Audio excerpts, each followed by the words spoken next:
Configure TV.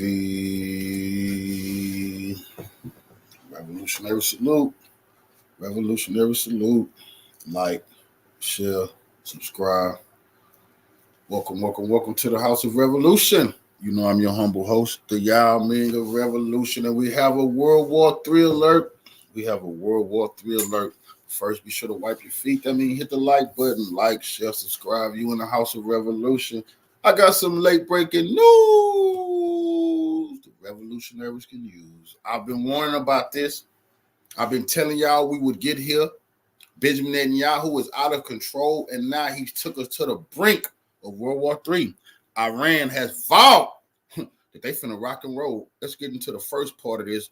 What has Iran said?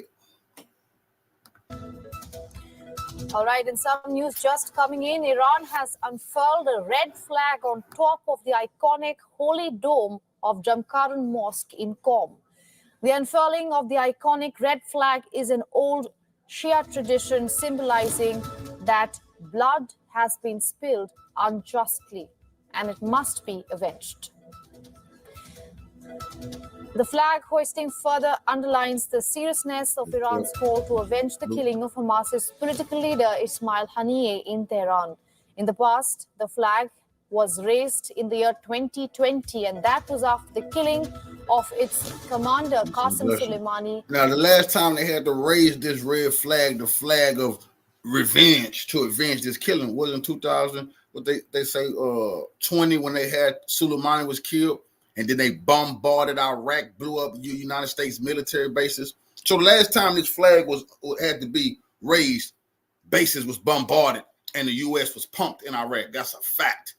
Since Iran has been humiliated, ultimately, they must now bring the war to the imperialists. And they have this red flag is a message to all the Shiites that war is now here. During an American airstrike. The development also comes in the back of Iran's supreme leader Ali Khamenei saying that avenging Hamas leader's killing is Tehran's duty as the incident took place within the Iranian capital.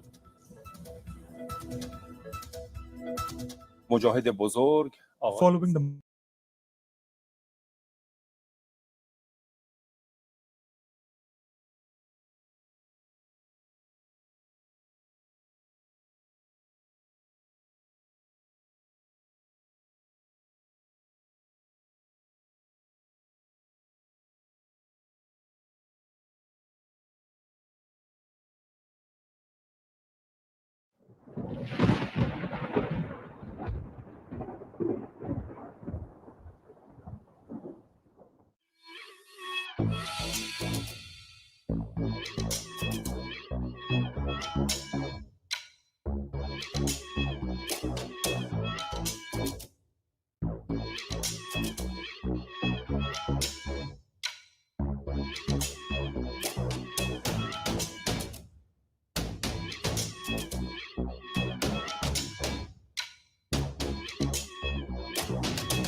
On the night of July 31, 2024, in Tehran, a rocket attack was carried out on the headquarters of the leader of Hamas political bureau Ismail Haniyeh.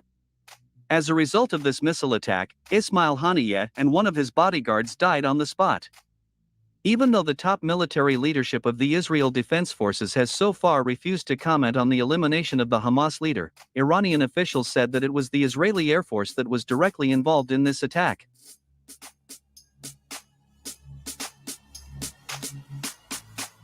Later, that same day, the Israeli Air Force launched another missile attack, this time on the southern suburbs of Beirut, the capital of Lebanon. It is reported that as a result of this missile attack, the headquarters of Hezbollah was destroyed, along with the legendary commander of this movement Fuad Shakar. Thus, within one day, Israel launched a missile attack on the capitals of Iran and Lebanon, as a result of which some of the main enemies of the Jewish state were eliminated.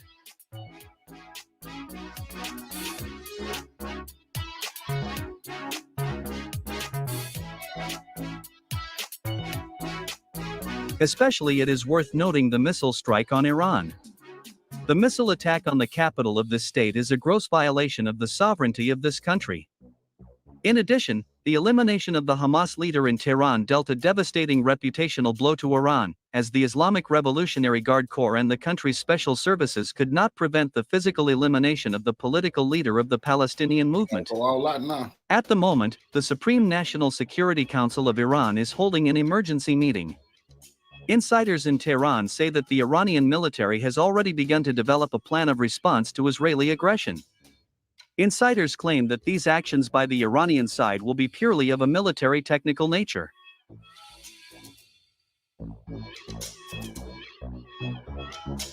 As of July 31, 2024, the real chaos is observed in the Middle East. Almost all countries of this region of the world condemned the Israeli attack on Tehran and Beirut.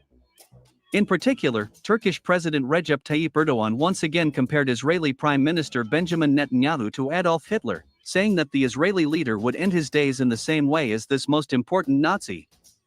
Moreover, Recep Tayyip Erdogan in all seriousness stated that the Turkish army should be in a state of full combat readiness in order to enter Israel at any moment. In response, the Minister of Foreign Affairs of the Jewish state, Israel Katz, compared the Turkish president to the executed Iraqi leader Saddam Hussein.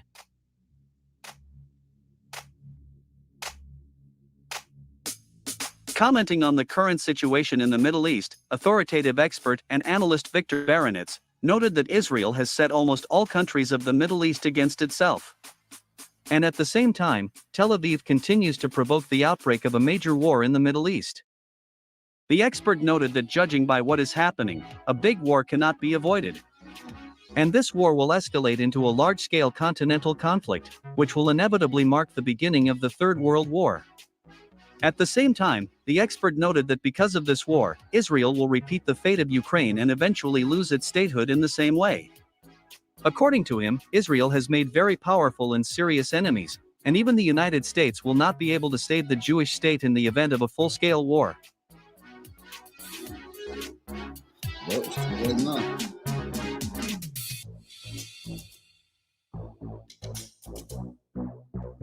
In general, looking through the articles of many reputable experts and analysts, it seems that they are confident that a big war will break out sooner or later in the Middle East. There is even an assumption that this war may begin with the coming to power of Donald Trump, who does not hide his support for Israel and his hatred of Iran. At the same time, it is worth noting that if the United States and Israel attack Iran, then Russia will have to intervene, since Moscow cannot allow Iran to lose. The fact is that the defeat of Iran will mean the defeat of the New World Order and the postponement of the arrival of a multipolar world. In any case, a very dangerous situation is developing right before our eyes, which could plunge all of humanity into another world war.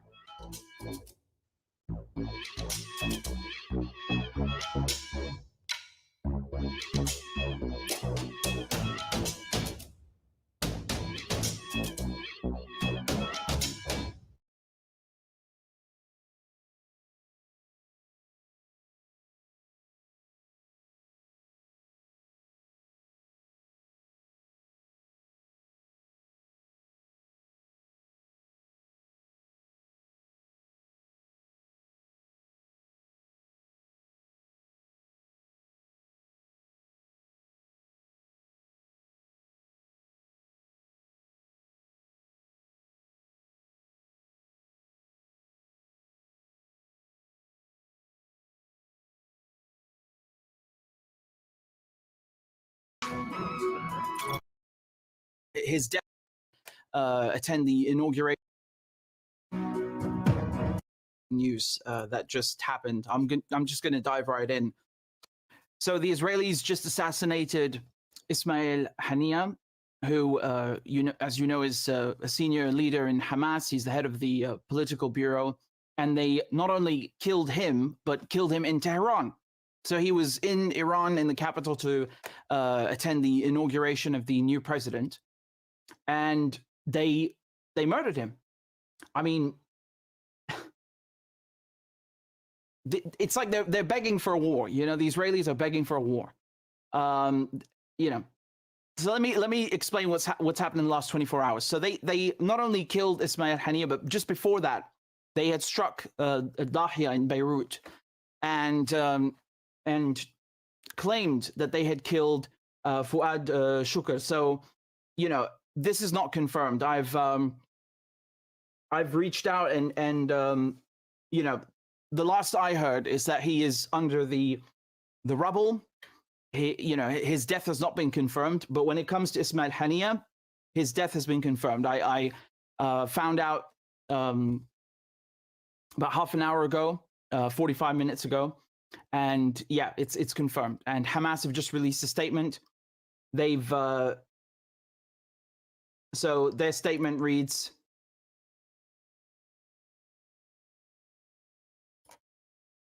so they said that brother, leader, martyr, fighter Ismail Haniya, the leader of the movement who passed as a result of a treacherous Zionist raid on his residence in Tehran after participating in the inauguration ceremony of the new Iranian president. So look, the Israelis struck Beirut first. And I think, now I'm just, again, I don't know if this is true. I'm just, you know, providing my analysis here.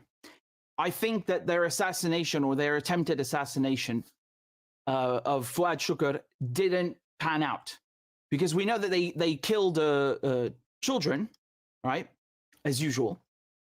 They wounded about 70 people in Beirut, but we don't know for sure whether their assassination worked. So I think they were so desperate to draw blood, they went and then, you know, just raised the stakes and said, okay, let's just go for Ismail Haniya. These people are psychotic. They're suicidal. They're not going to learn their lesson until Tel Aviv is reduced to a pile of ash. You know, they've been warned and warned and warned, and they won't get it. Killing Ismail Haniya anywhere would be, a red line, beyond red line. And doing it in Tehran, especially in the capital, during the while the guys are attending the president's inauguration. I mean, you have to laugh at the Israelis, because they don't get it. They keep trying to assassinate leaders. Like who is it that they haven't taken out? They got Qasem Soleimani. They got Abu Mahdi al-Muhandis, you know, with the Americans doing it for them. They got Sheikh Ahmed Yassin. They got, you know, the head of Hamas before. They've killed tons of people. When did that ever serve them?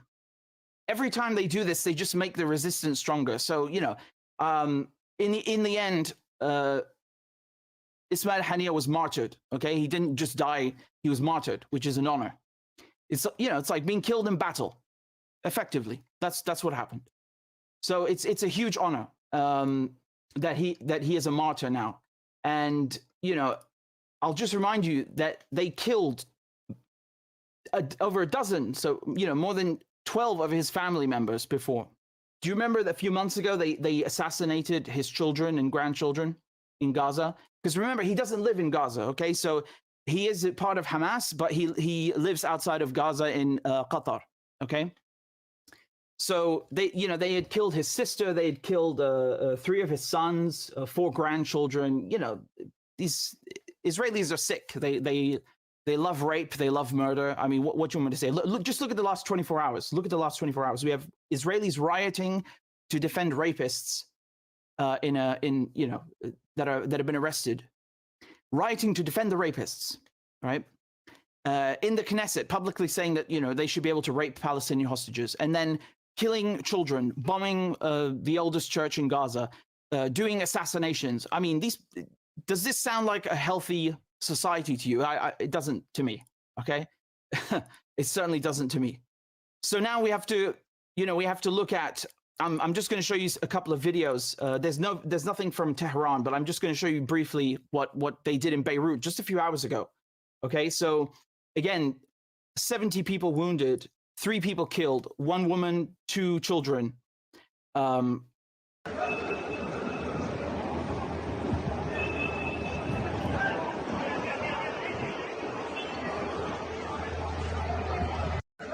Right, you can see the level of destruction.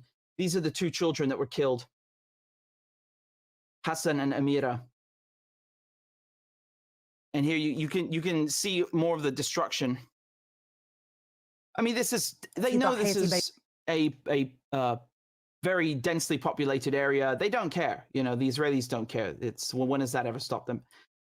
You know, just to recap, in the span of a week, they've killed children in Gaza, they've killed children in Syria, and they've killed children in Lebanon. Well done. You know, well, great accomplishment, contribution to humanity. And, you know, people are not deterred. You can see them here. They're chanting in you know, in support of Hezbollah and Sayyid Hassan Nasrallah.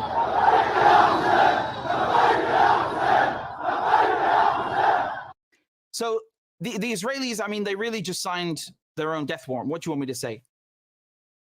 They don't understand how, you know, they think that this is like a pyramid structure that, you know, if you take out the leader, then everything crumbles. It's never worked like that, and it's never going to work like that. You know, again, obviously Haniya is a unique figure, but for, you know, figuratively, you can find 1,000, you can find 1,000,000 Ismail Haniyas to take his place, because they're going to keep the same struggle. They're going to keep fighting the same struggle. It's not going to stop.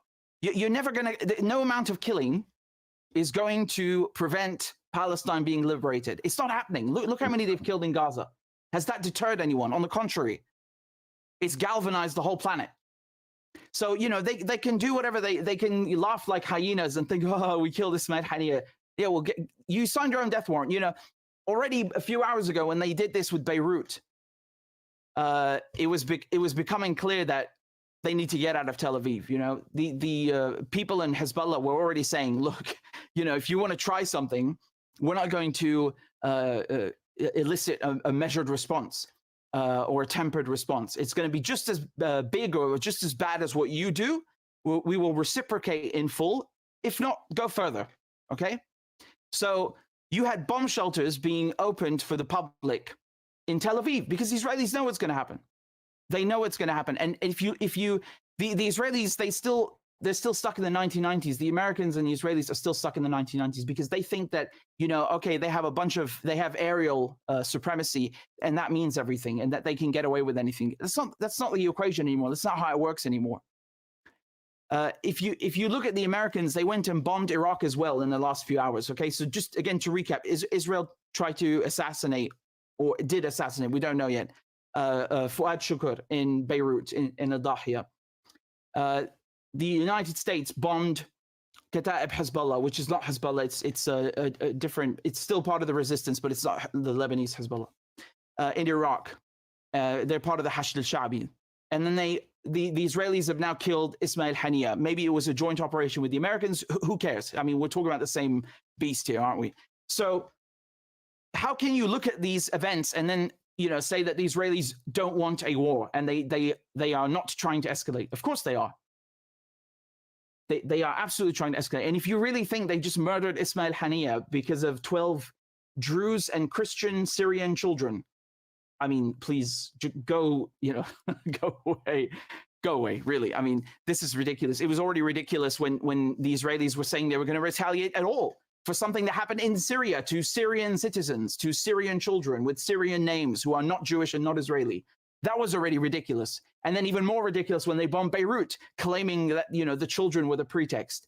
So now you're going to come here and you're going to sit there and tell me that, oh, they killed Ismail Haniya because of 12 children in Majd al-Shams. Come on, please. The Israelis are obviously trying to escalate.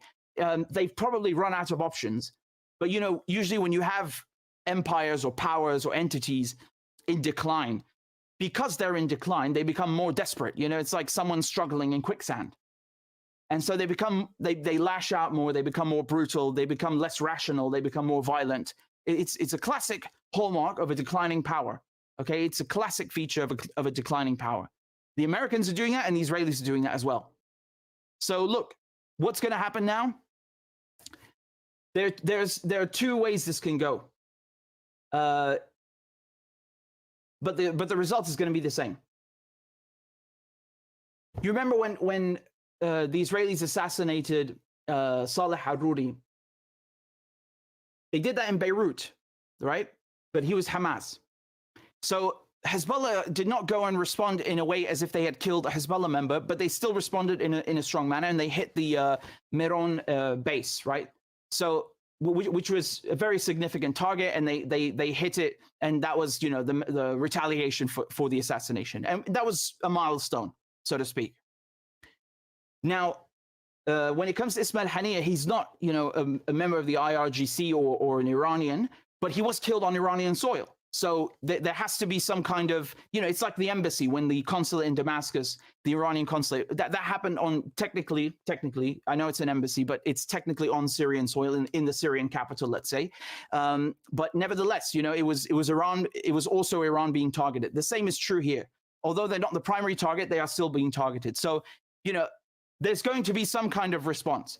I think that the best thing to do, and this is what happened last time with the embassy bombing in this exact scenario, they didn't respond immediately. They let, the Israelis worry and cook and simmer for 2 weeks, and then they responded. And, that was that.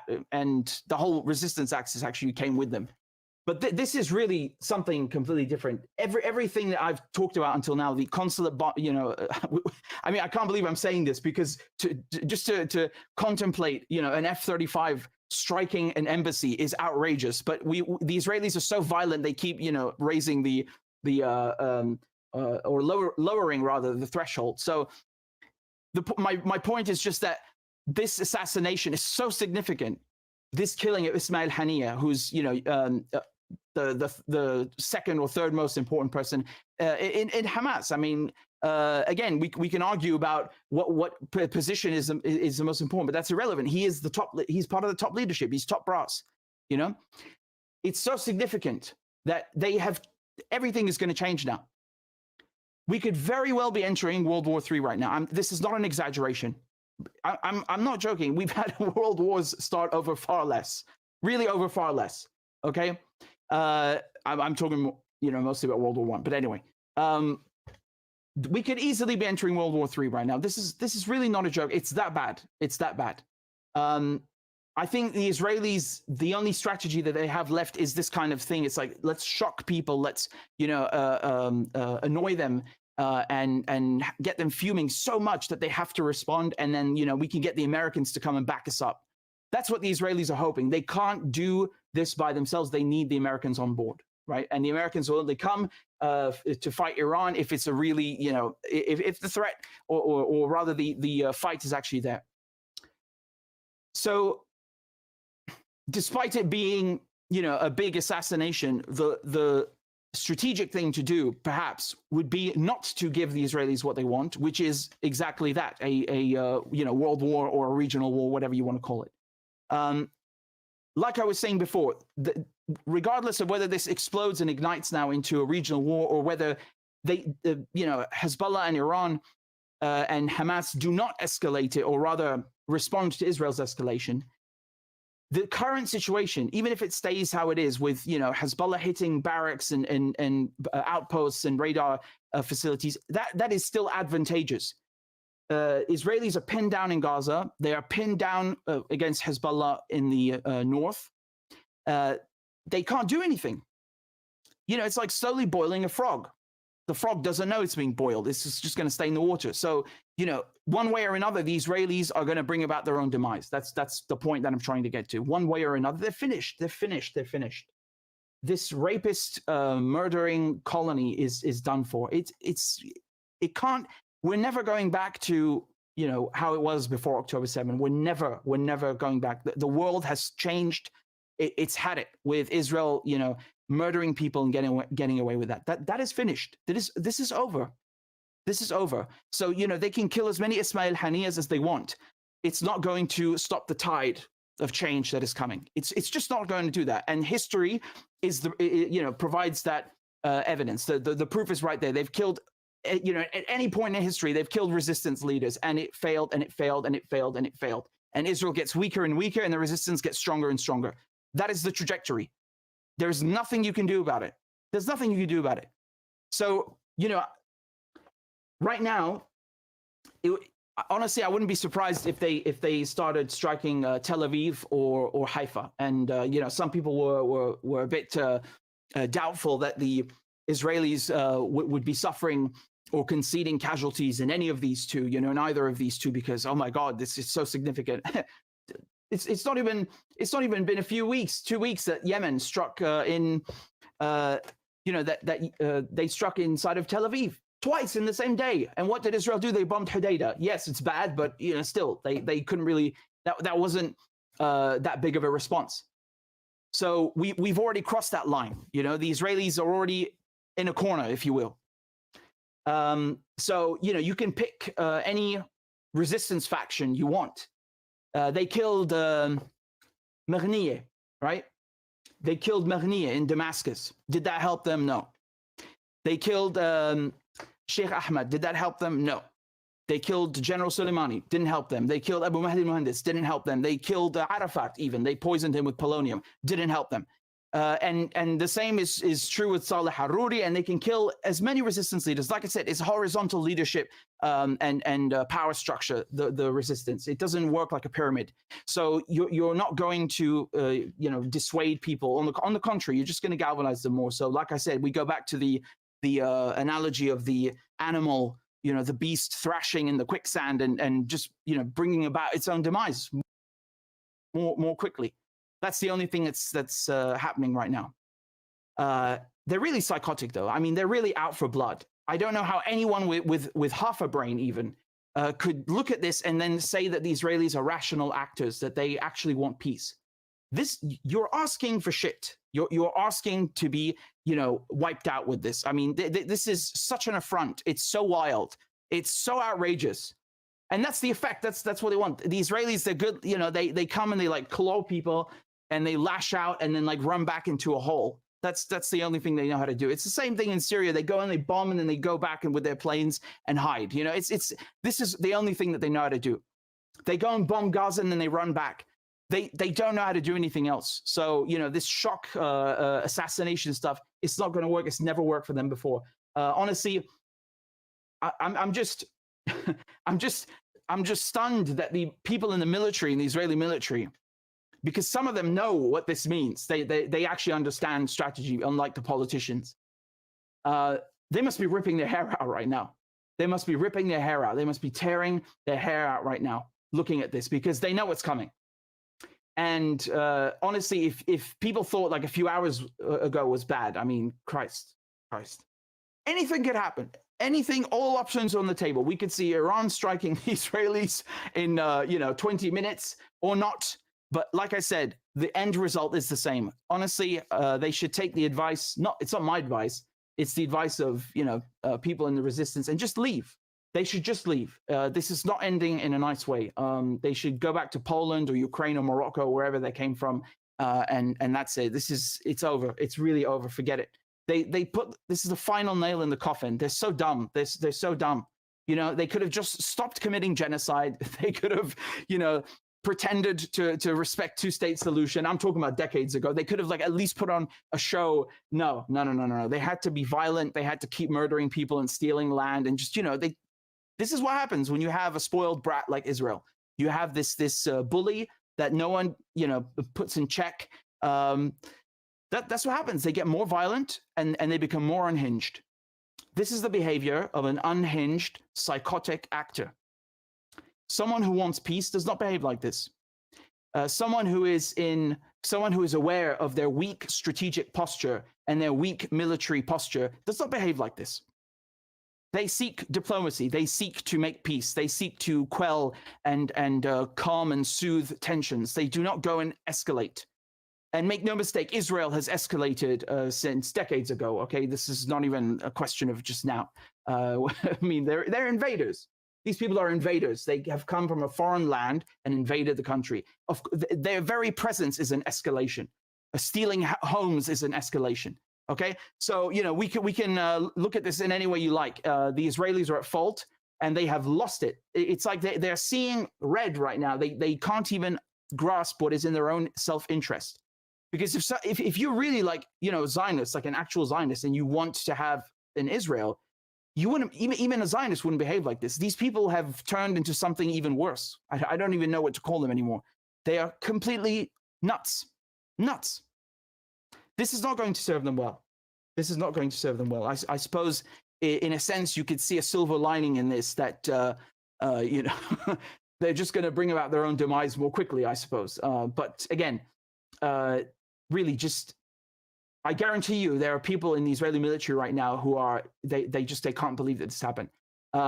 because of how crazy it is. It's just, you know, there's no good thing that's going to come of this. You're just going to get slapped and you're going to get punched in the face. I don't know what else to tell you. There's nothing else to say, really. There's nothing else to say. The Americans, I mean, how many billions do they have left to give you? How many billions? They're busy with Ukraine as well, you know. Again, I'm telling you that there are weapons that the resistance have that we can't even contemplate or fathom. Okay, I know the Israelis have nuclear weapons. I don't give a crap. The nuclear weapons don't mean anything with asymmetrical warfare, by all accounts. Okay, and with all of the evidence, the Israelis are losing. We know this. They cannot hold any ground in Gaza. They are getting pummeled every single day on the northern front with Hezbollah. I mean, these people are suicidal. You know, so. If you just look at how things were already going, they should have been running back and apologizing and, you know, making all amends imaginable. And no, they have to go in the opposite direction. Well, okay, well, since you insist. But once again, if we look at the front has moved. I'm talking about Lebanon now. The front has moved away from Lebanon and towards the Israelis, right, to their detriment.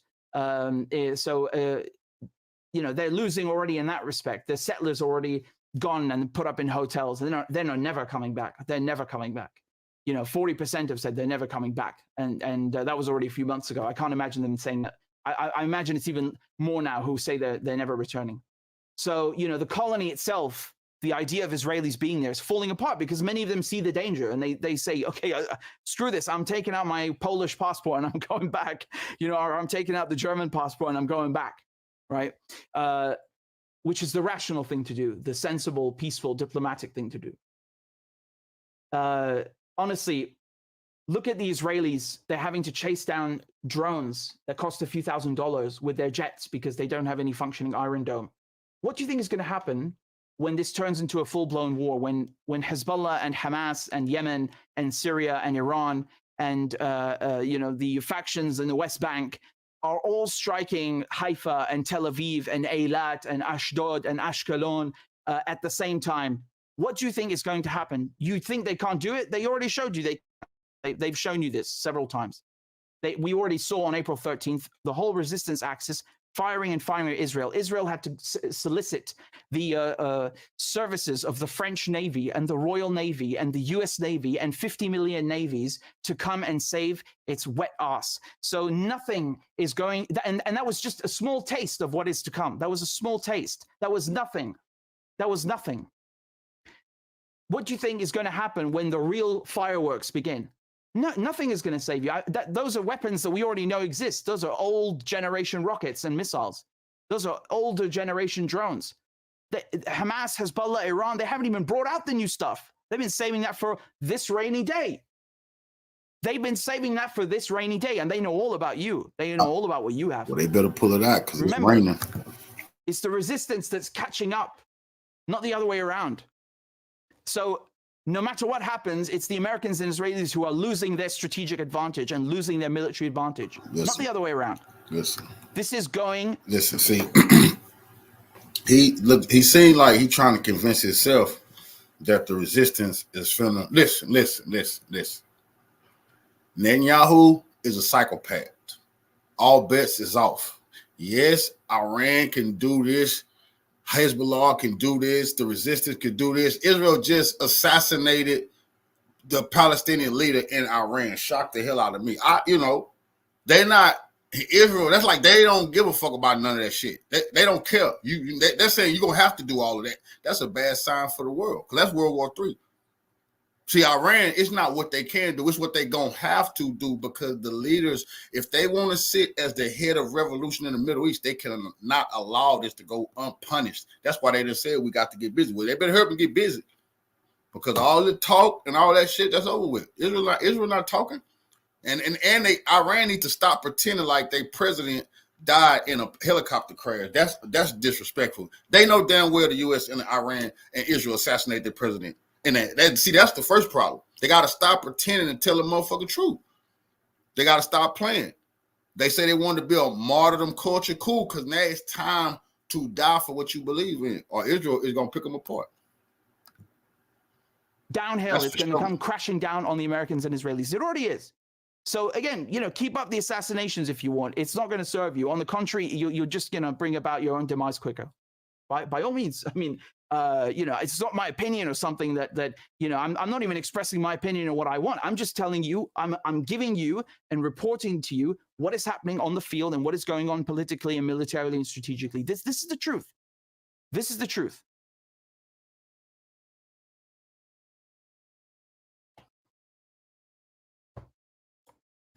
Come on, man. Iran got to explain themselves to the revolutionaries, man. They behind closed doors. They got to explain their motherfucking self, bro. That's real talk. I know Turkey want to know what happened too.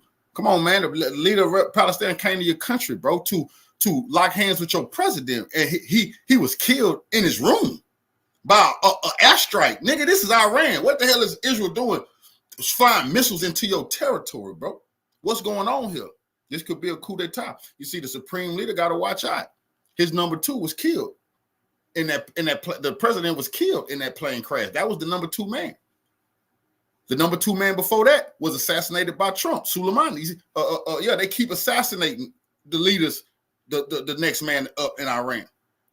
You see, people want to go back to the old Iranian royal family. A lot of Iran better understand this. They, like I said, it's a bad sign for everybody though, because for them to do what they got to do is World War III. Salute.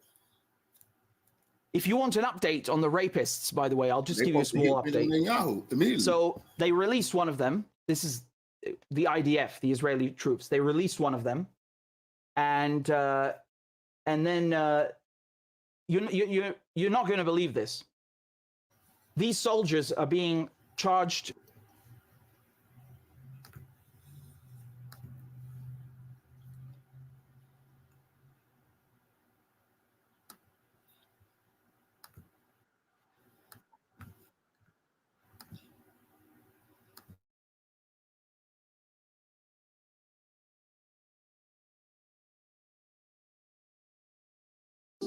Israel just assassinated a top Hamas political leader in Iran. Israel bombed Beirut and Tehran on the same day, and they did so in order to assassinate a political leader that is negotiating a ceasefire. Yes, that's right.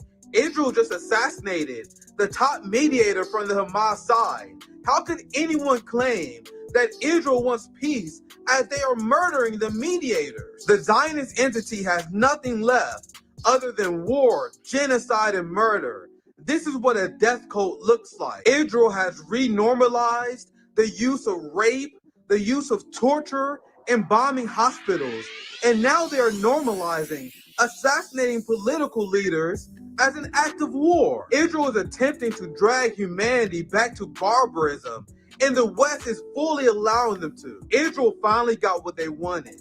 Never-ending regional war, because as you would expect, Iran is not taking this gross violation of their sovereignty well. Iran has shown incredible restraint, especially considering Israel bombed Iran earlier this year. Now we have Iran that raised the red flag of revenge after Israel's barbaric assassination. And I start this program off with Iran raised the red flag of revenge. The last time they raised it when Soleimani was killed. And what did they do after that? They bombarded American bases and punked America in Iraq. Yes, a lot of troops was fucked up. They don't want to talk about that. So they're sending the warning, it's on again. Prepare, But, okay, you raised the red flag. Now it's time to handle your business. Honestly, it seems like Iran has no choice. Israel is a country full of murderous monsters who will not stop unless it's done by force.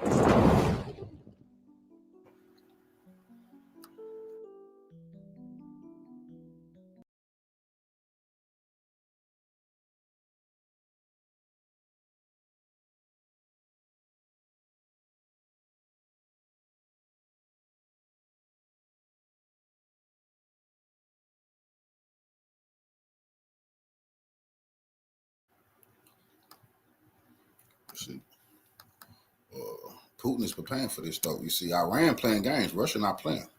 Russia is preparing for this. And Iran, even if Iran don't have this business like they need to, Russia is preparing other forces to make sure the U.S. pay, Israel pay. Putin know what he's doing. Iran needs to stop playing games and fight.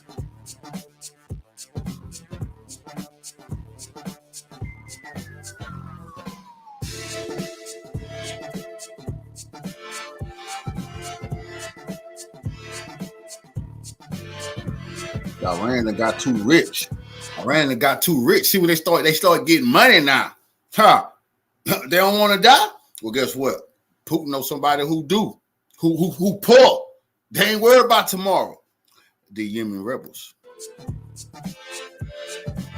Against the backdrop of the unstable geopolitical situation in the world and the rapid deterioration of the position of globalists on the world stage, Western media are trying to avoid topics that clearly reflect the successes of the Russian Federation, contributing to the strengthening of Moscow's role in all key regions of the world. So, a few days ago there was one very significant event that was also ignored by the Western media. The fact is that the official delegation of Yemen's Houthis, led by the advisor to the Prime Minister of Yemen and chairman of the Advisory Office for Coordination with the BRICS, Fouad al-Ghafari, arrived in Moscow on an official visit and held in-depth talks with Russia's special representative for the Middle East and Africa, Mikhail Bogdanov. I want to go see Putin, man. Get a bunch of them new advanced weapons. The remarkable thing about this event is that for the first time, Yemen's Houthis touched upon the development of trade and economic cooperation between Russia and Yemen. Many of you may think that in today's situation in the Middle East, Yemen and Russia should discuss and develop only military issues. However, those of you who think so are deeply mistaken. The fact is that Yemen's trade relations with Russia and other countries are crucial for Yemen's Houthis. Yemen continued to maintain trade ties with Russia and other countries even during the peak of the civil war. Yemen's ports continued to receive cargo, including military cargo from Iran, even during the most active hostilities.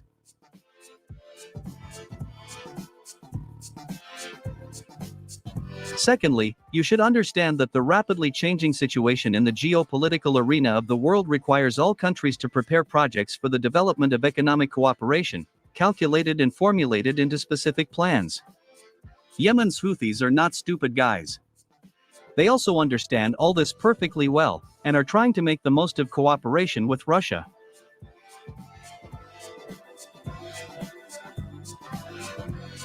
In particular, Yemen's Houthis proposed to Moscow to launch a direct shipping line between Russia and Yemen, which will unite Russian and Yemeni ports. That's going to be devastating. Through this shipping line, Russia can begin direct deliveries to Yemen of not only agricultural products, but also military cargo.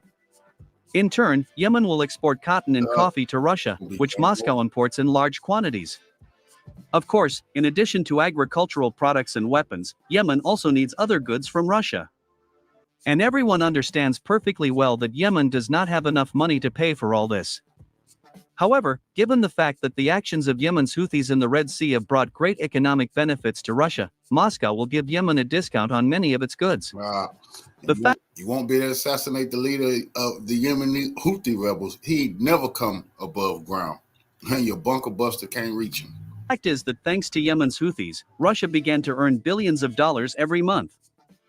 As it turned out, the European Union, due to the actions of Yemen's Houthis in the Red Sea, increased the transit of Chinese products through Russia by 45%. And this indicator is growing with each new quarter.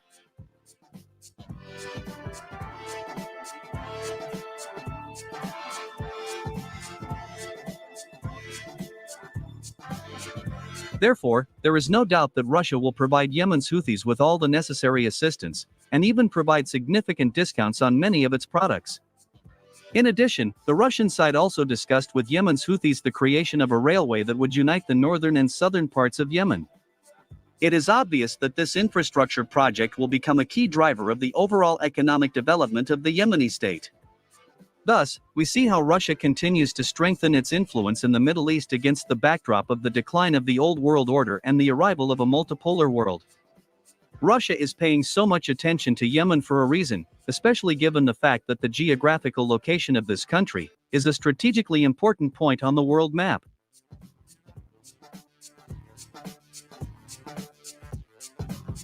As I said earlier, the ongoing disintegration of the unipolar world contributes to the formation of so-called macro-regions, which will be led by the leading countries.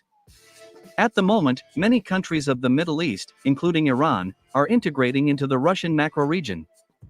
And judging by recent events, Yemen is also ready to become part of the Russian macro-region. Unfortunately for globalists in Washington and London, the presence of Yemen in the Russian macro-region will allow Moscow to establish full control over the southern gate of the Red Sea, which in turn will significantly strengthen Russia's geoeconomic and geopolitical influence around the world. Thus, it can be stated that in the next 10-20 years, Moscow's power and influence will only grow all over the world.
The Israeli state intelligence activities, and now this with Ismail Haniyeh.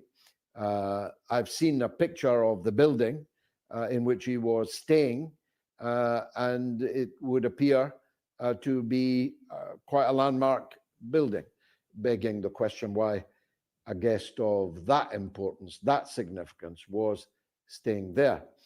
So you're right to say there are questions, but you're not right to make the sweeping judgment that there's a problem inside the Iranian government itself. Let's go to Professor Said Mohammed Marandi, not a part of the government, but chair of the American Studies at the University of Tehran, live in the back of a taxi from Tehran airport.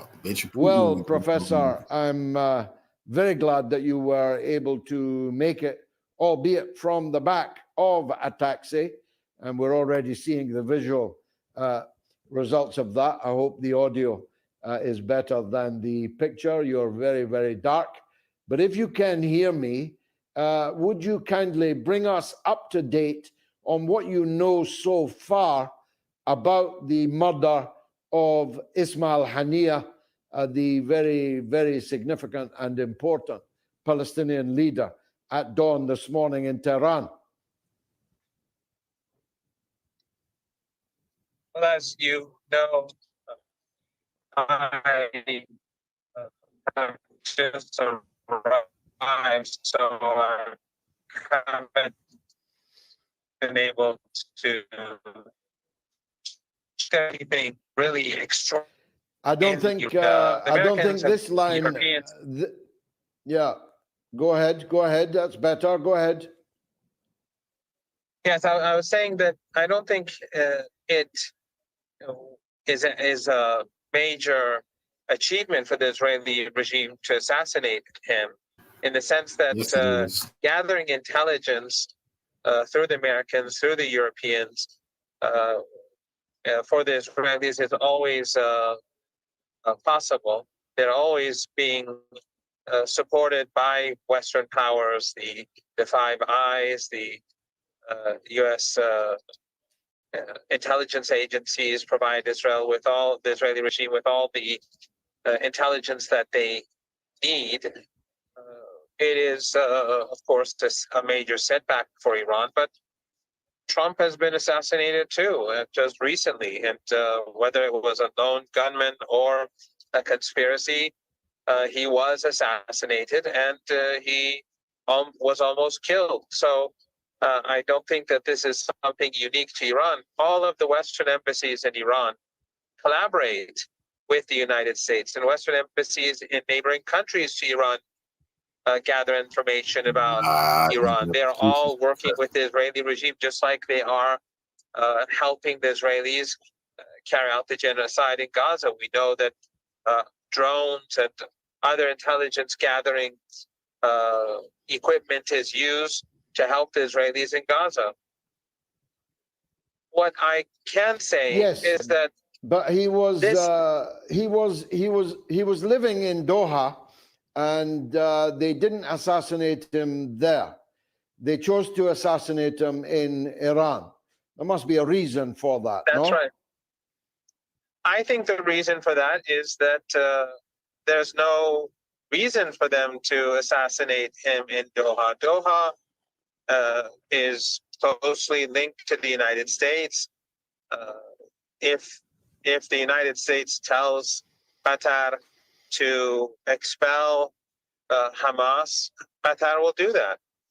Just like Turkey. Turkey is not doing anything in particular to support the resistance, nor is any other country in the region. The only country that is actively supporting the resistance, of course, alongside Yemen and Lebanon and Syria and Iraq, which I cut for Professor Morandi. I cut for him. Listen to a lot of his information on Iran, but it's obvious that he just pointing fingers, want to blame everybody.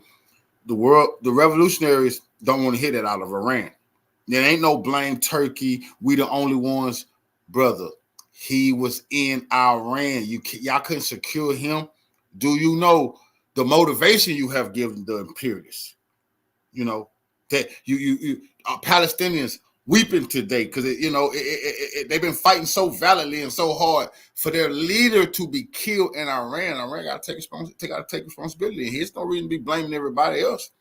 No, this is unacceptable for Iran to allow this to happen, man. Y'all know the only country that's supporting the resistance is Iran, and Iran has been paying the price for decades. So I think it's obvious why, if he is going to be assassinated, he would be assassinated in Iran, because the Israeli regime feels that Iran is its top antagonist. Well, that's my point, that the attack was on Iran, really, rather than on Ismail Haniyeh. Yes, well, I would say both, because Ismail Haniyeh was a hero, a martyr for the Palestinian cause. The Israelis, over the last 9-10 months, they have effectively wiped out his extended family, his children, his grandchildren. And that's because that's what the Israeli regime does. They target families, just like they allow their soldiers to rape men, just like they slaughter children day and night. That is how they behave. They bomb families in their homes because those families are related or linked to a particular person. So they carry out collective punishment, just as they're carrying out collective punishment against the whole of the Palestinian population by starving them, by destroying their all of their infrastructure, their ability to drink clean water, their ability to access food and medicine. Iran and this, of course, better do. And they just can't hit some bases in Israel either. That ain't gonna do. That ain't gonna do. You see, I really overlooked after Soleimani was killed, and then they struck some U.S. bases in Iraq. Well, they didn't kill a bunch of U.S. troops, nigga. They killed your top military commander, nigga. The head of revolution, nigga. The next in line, the U.S. whacked them. You see? And people could say, Iran, let them know they got some precision point missiles and blah, blah, blah. Anyway, whatever. Now, this time, they killed the Palestinian leader in Iran. Iran not going to be able to get away with just, a lot of tough talk and shipping weapons here and there or just hitting an airport in Israel. Nah, man, no, that's not going to do. And nobody, This is what happened when you're a revolutionary. You've been on this big stage. You want to fight the big boys, man. The U.S. didn't, they had to pay the price a bunch of times sending troops. Iran got to send troops, send warships, send planes. They got to get into one of them big wars. Hey, they've been talking big shit. Forces being done with full Western support. The West pretends at times that they're opposed to this, but they're facilitating this. They haven't sanctioned the regime. They are constantly sending in supplies so that the Israelis could continue with this Holocaust. But in any case, Ismail Haniyeh was a martyr for the Palestinian cause. But I think the reason, as you pointed out, for him to be murdered in Tehran was because it is Iran that is an adversary to the ethno-supremacist regime. Qatar or Turkey or the UAE or Saudi Arabia, some of them are openly friendly with the Israeli regime even today. Some of them pretend to be critical, but continue to have trade and business or continue to allow oil to flow through their country. So there's no reason why the Israelis would target Haniyeh, the martyr Ismail Haniyeh, in any of those countries. Now, the Supreme Leader has rightly stated that Iran will now have to take action. You might say high-value action because of the high value of the crime that took place. I've seen all kinds of statements that if you have slaughtered a guest in our home, nothing in the Islamic culture could be more serious than that. I've no doubt, and I saw that the National Security Council was meeting in the home of the Supreme Leader today, within hours of the event. When can we expect, and what can we expect as a response from Iran? By which I mean this: Israel obviously carried out the crime, but Iran's view is that this crime could not have been carried out but without the permission and the collaboration of the United States. Does that mean that the response could come on Israel, on Israeli interests abroad, on American interests abroad? What do you think it means? I don't know if the Americans were directly involved, but there's no doubt that the Israeli regime uses American intelligence and European intelligence. And as I said, European embassies in Iran, they have always been active in gathering intelligence against Iran and to help the United States. I think that there will be a direct response, and I think it will be a very painful response. And I think the Israeli regime will regret carrying out the attack. Now, one may ask, then why did they do it? And I think that we have to make a distinction between the interests of the regime and the interests of the people who are running the state, the government, the regime itself. Netanyahu and the people around him have their own interests, selfish interests, ideological interests. But the regime itself has lost the war. It is lost on the Lebanese border. After 10 months, it has gained nothing. It has lost in the Red Sea. The Americans have been unable to do anything for them. It is lost in Gaza. They've been unable to take this dot on the map.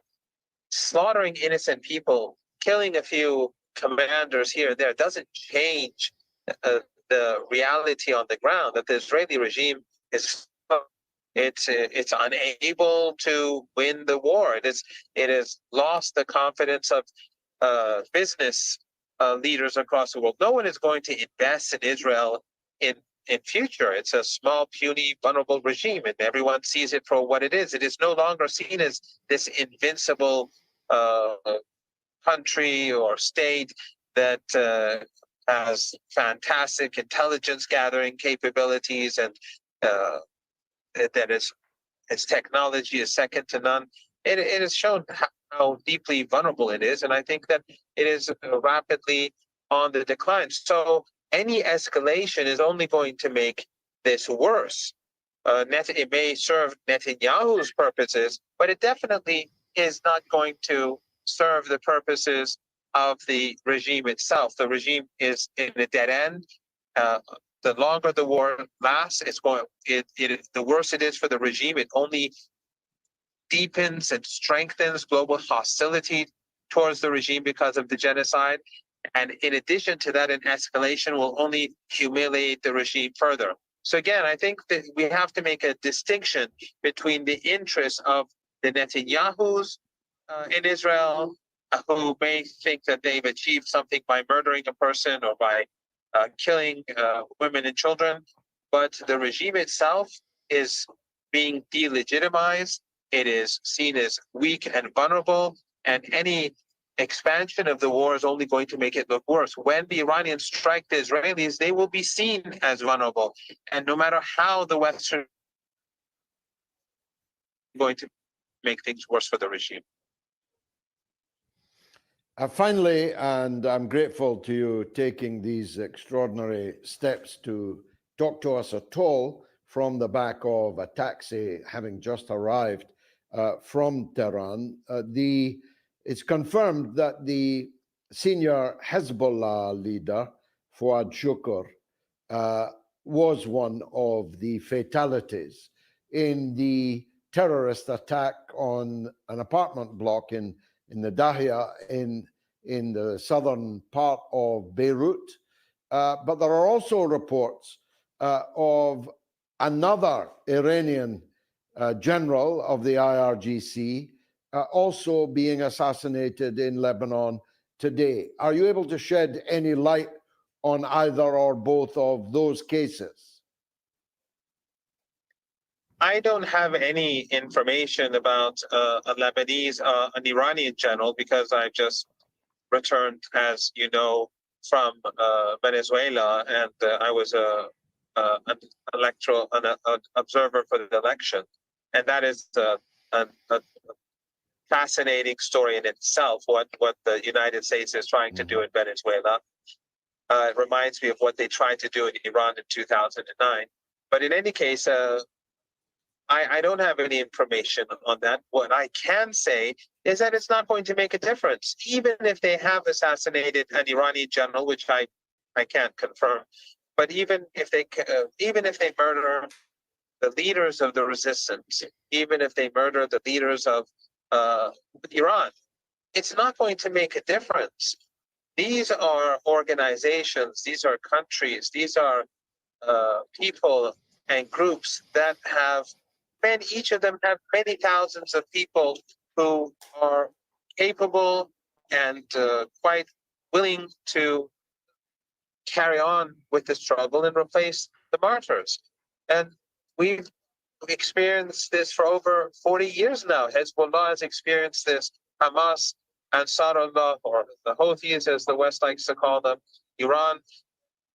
It's not going to make a difference. What is important is that the world has changed. The Israeli regime has been exposed to the world as a genocidal, evil ethno-supremacist regime. Everyone now across the world knows what it is. Even in the West, despite the Western media, despite the desperate attempts to justify what the regime does, people are waking up.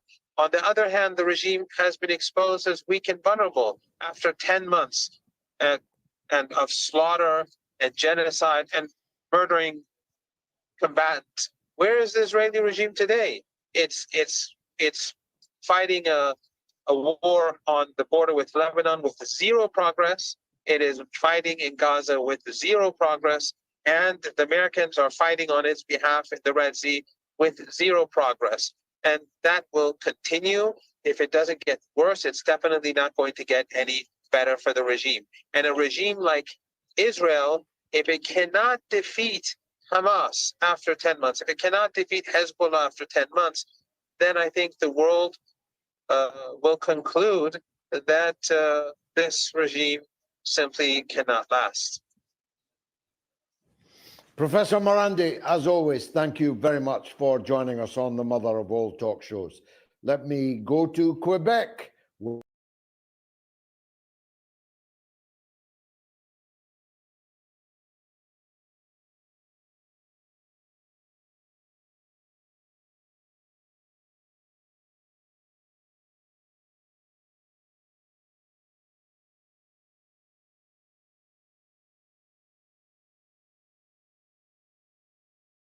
We are now joined by retired Lieutenant Colonel Daniel L. Davis. He's a military expert and host of Daniel Davis Deep Dive on YouTube.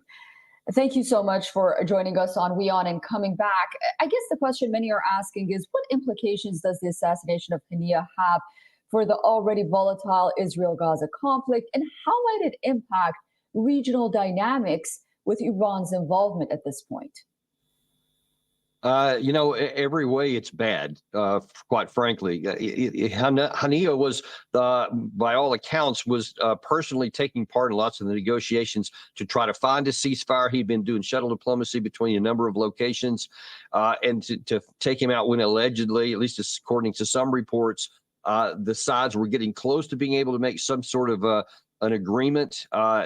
Just bodes very ill for any possibility of reaching a ceasefire, much less an actual peace between the warring parties here, and raises the possibility of an expanded war. Because if people in the region, just bluntly stated, see that Israel assassinates the leaders with whom they're negotiating for any kind of a end of a conflict, and then they kill them when they're somewhere else, then that's going to make them much less likely to want to engage diplomatically with Israel, and may make them feel even more strongly about opposing Israel. So I think that this is a huge setback for the region, a major setback for any kind of movement towards peace. And I fear that war is going to continue to rage on and possibly even expand. Iran has vowed a revenge, but some might argue that Hania's assassination for Iran is not as big as, for example, Qasem Soleimani's assassination a few years ago by the Trump administration. And this killing of Hania comes shortly after Benjamin Netanyahu visited the U.S. And as you mentioned, some reports say that there was sort of a hope to get to some kind of negotiated settlement. So what might have Israel calculated by this move? Well, I mean, you have to look at it at face value and to conclude that there are at least some in the Israeli government that don't want peace. They don't want a negotiated settlement. They don't want to have to deal with Hamas. I mean, there's been, lots of friction between the White House and Jerusalem over the issue of what happens next. The President Biden has been saying from the beginning. Vice President Kamala Harris is now saying again, just a couple of days ago, that they want a two-state solution, that they want a path where the Palestinian people, not Hamas, have a shot at having, autonomy and freedom and, and a path forward for land. And we know for sure that Netanyahu was categorically against that, and many in his government are adamantly opposed to it. And so when you see them assassinate in Tehran the leader of the sect that they were negotiating with to try to find a ceasefire, then you can nearly only conclude that they didn't want that ceasefire. And the reasons why, we could only speculate on. But to your second or your other point there about Iran, certainly they're going to respond somewhat less emotionally than if it was someone in their government. But because it was in their capital and at the event of the inauguration of their president, they are very, very angry about that. And so it could actually meet the same level of anger, but they are kind of constrained in what they can do because they have to be careful not to respond in too strong of a way that gets them back in the crosshairs or so. So it's going to continue to be a messy and probably violent condition. Thank you so much for that thorough analysis, Lieutenant Colonel. It's always great.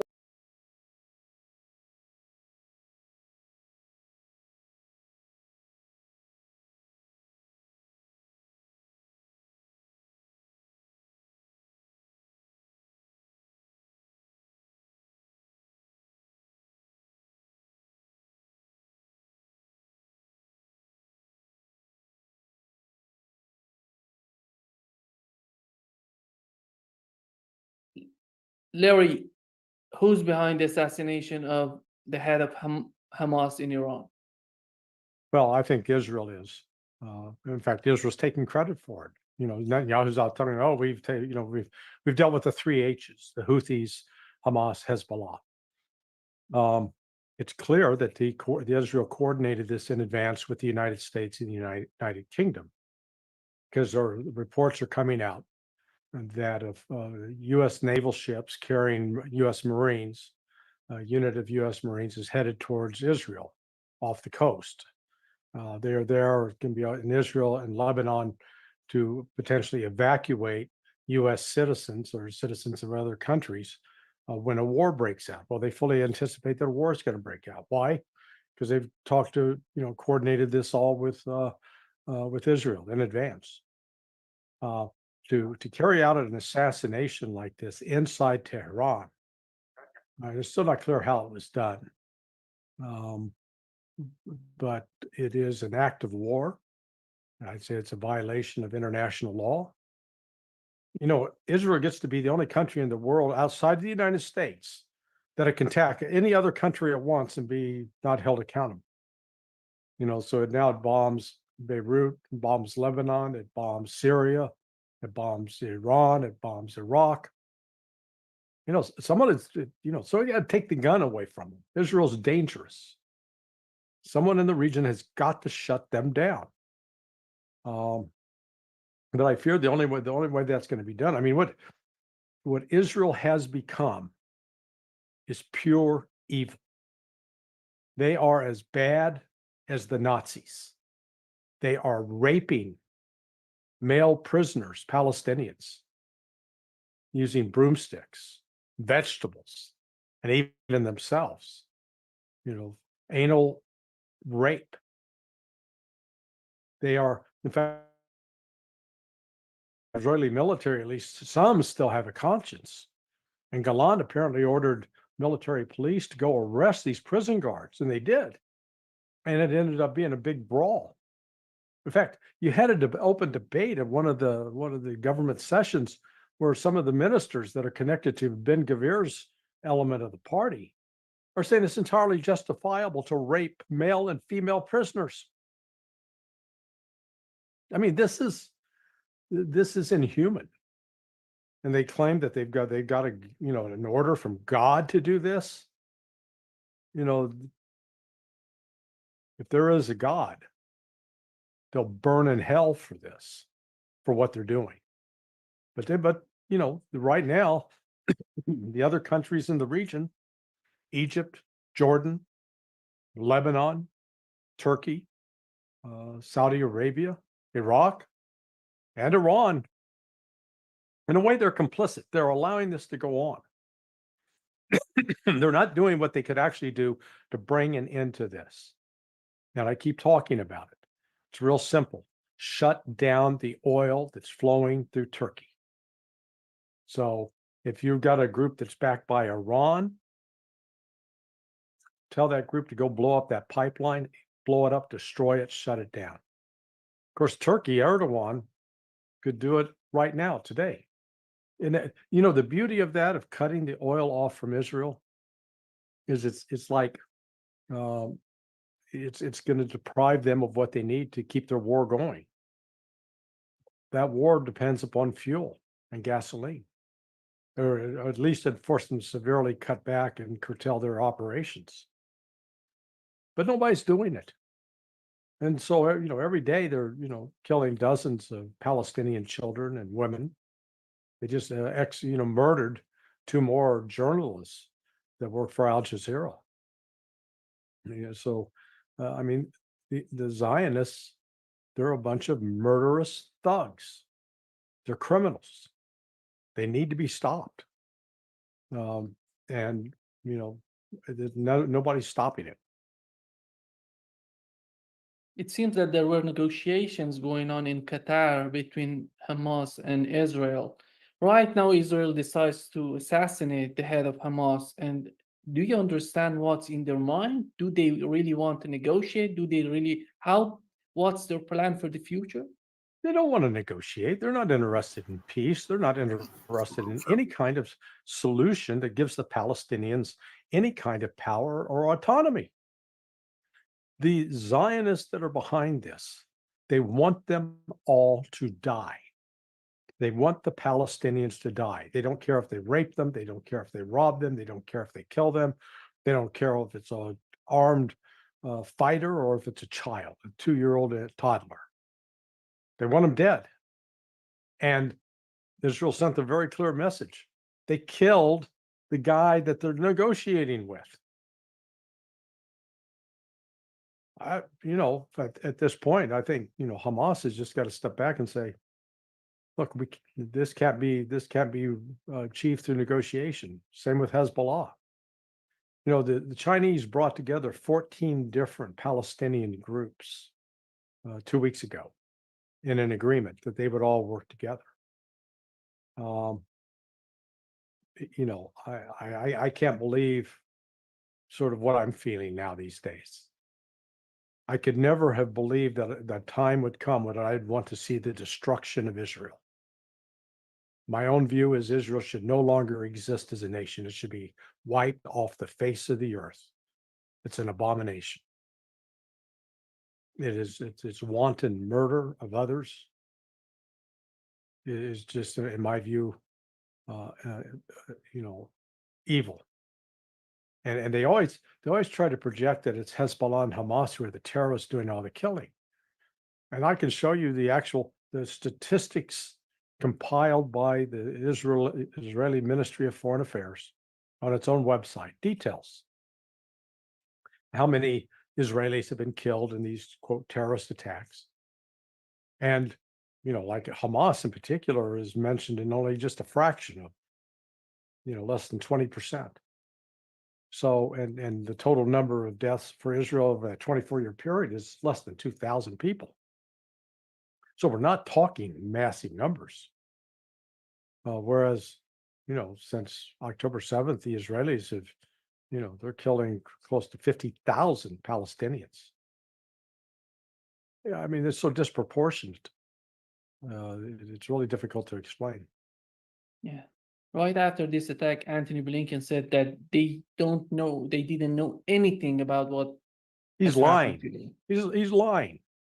I guarantee you he's lying. Otherwise, if we didn't know what was happening, why are we sending those ships over there to be prepared to do a non-combatant evacuation operation, a NEO?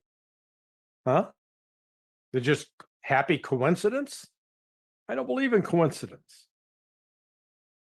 And in fact, the other day we had the foreign minister, after that supposed Hezbollah attack on the village, the Druze village in the Golan Heights. Yeah, the foreign minister Katz said, yeah, we got the blessing of the Europeans and the Americans to strike back. Well, that was pretty quick. They had that approval even before that attack took place in the Golan Heights.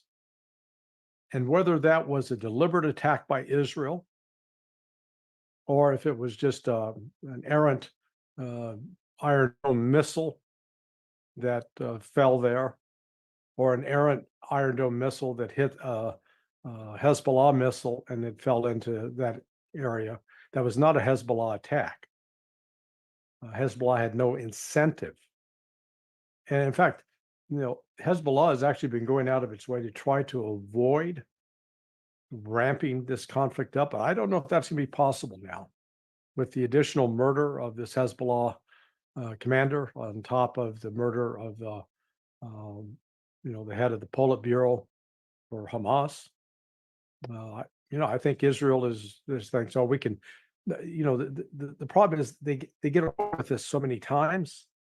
And so they start thinking they're immune. They can impunity, and we can do whatever we want. Nobody can stop us. Now look at what we're facing. Yeah, it's so ridiculous that they were talking about these were Israeli children that were killed by Hezbollah, and everybody knows that that part doesn't belong to Israel. They were Syrian kids. I mean, they're citizens of Syria. They're Druze. They're not Jewish. And they were, but they conveniently became a prop for the Israelis as a pretext to expand this war. Yeah. Do you think that was some sort of false flag operation on the part of Israelis? That's why they had the motive to attack, to kill these commanders in Lebanon. Yeah. I personally, I do. Can I prove that? No. But Israel Israel is a genocidal society, and the people that support it, monsters, Quinn. unfortunately. Salute. And it's important to note that this is not about Jews, because you have a number of honorable people, Jewish, who are speaking out, whether it's Max Blumenthal, Aaron Mate, Jeffrey Sachs, Norman Finkelstein. They're not there's not a silent majority. They're speaking out, but the ruling authorities, the people that control the government, they're bloodthirsty. They're soulless. They violate every principle and tenet of what they claim is the religious foundation that they rely upon. And everything they're doing is actually a rejection of that covenant with God. It seems that Iran has sent a letter to the UN Security Council, and they're talking about a special military operation to respond to the attack on the Iranian soil. How do you find Iranian response if they go that direction? Well, I'm not sure what they mean by a special military operation. Did you get any clarification? Did they literally say they're looking for permission of the United Nations to attack Israel? No, just informing them that they're going to do this, but they didn't talk about when they're going to do this, what would be the nature of this operation. I saw Russia, since Russia is a permanent member of the Security Council, Russia convened a meeting at the Security Council about this situation. Iran was talking. Now, Iran is not expecting the Security Council to do anything because Iran don't care whether or not the Security Council go along with whatever they're asking for or not. Because when their consulate was struck in Syria, Iran went to Security Council. The U.S. and Britain blocked something that they had presented to the Security Council. They vetoed it, and then Iran struck Israel anyway. They're just going there so they could say they legally went about trying to get some justice. I know exactly what Iran doing. Iran going there. That's when I seen that just a little while ago. I said, okay, they're getting ready to strike. Because they went to the Security Council just so the U.S. can deny them justice. They plan on getting a action. Operation. I think we'll see something similar to what they did in April after the attack on the consulate. Only this time it's going to be for real. Yeah, that's what I was going to say. This time they're not going to. It's not going to be no warnings and all. It can't be that. I just told you they can't just hit buildings and say, "Hey, don't play with us." That's over with. No. It actually got to be some real action now. Somebody's got to fall.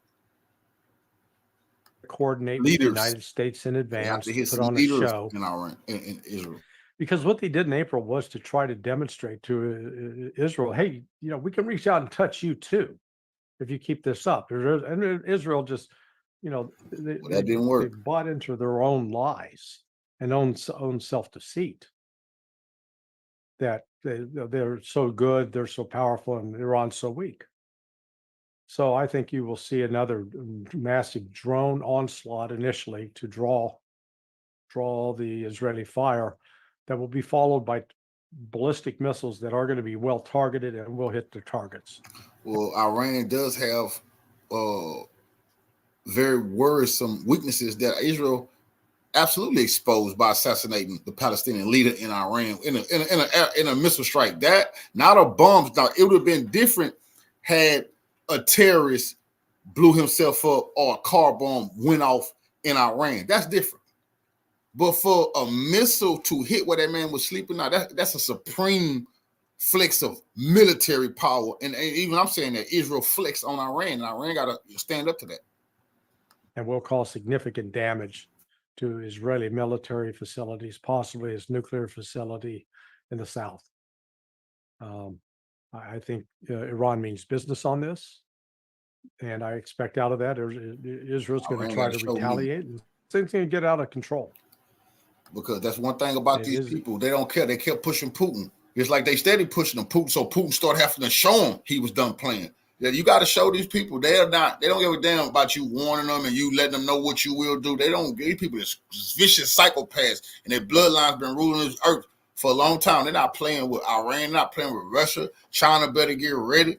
The small hats is putting the world on notice, man. If you think they're going down without a bloody massacre, you out of your mind. It's going to. I think it's going to ramp up.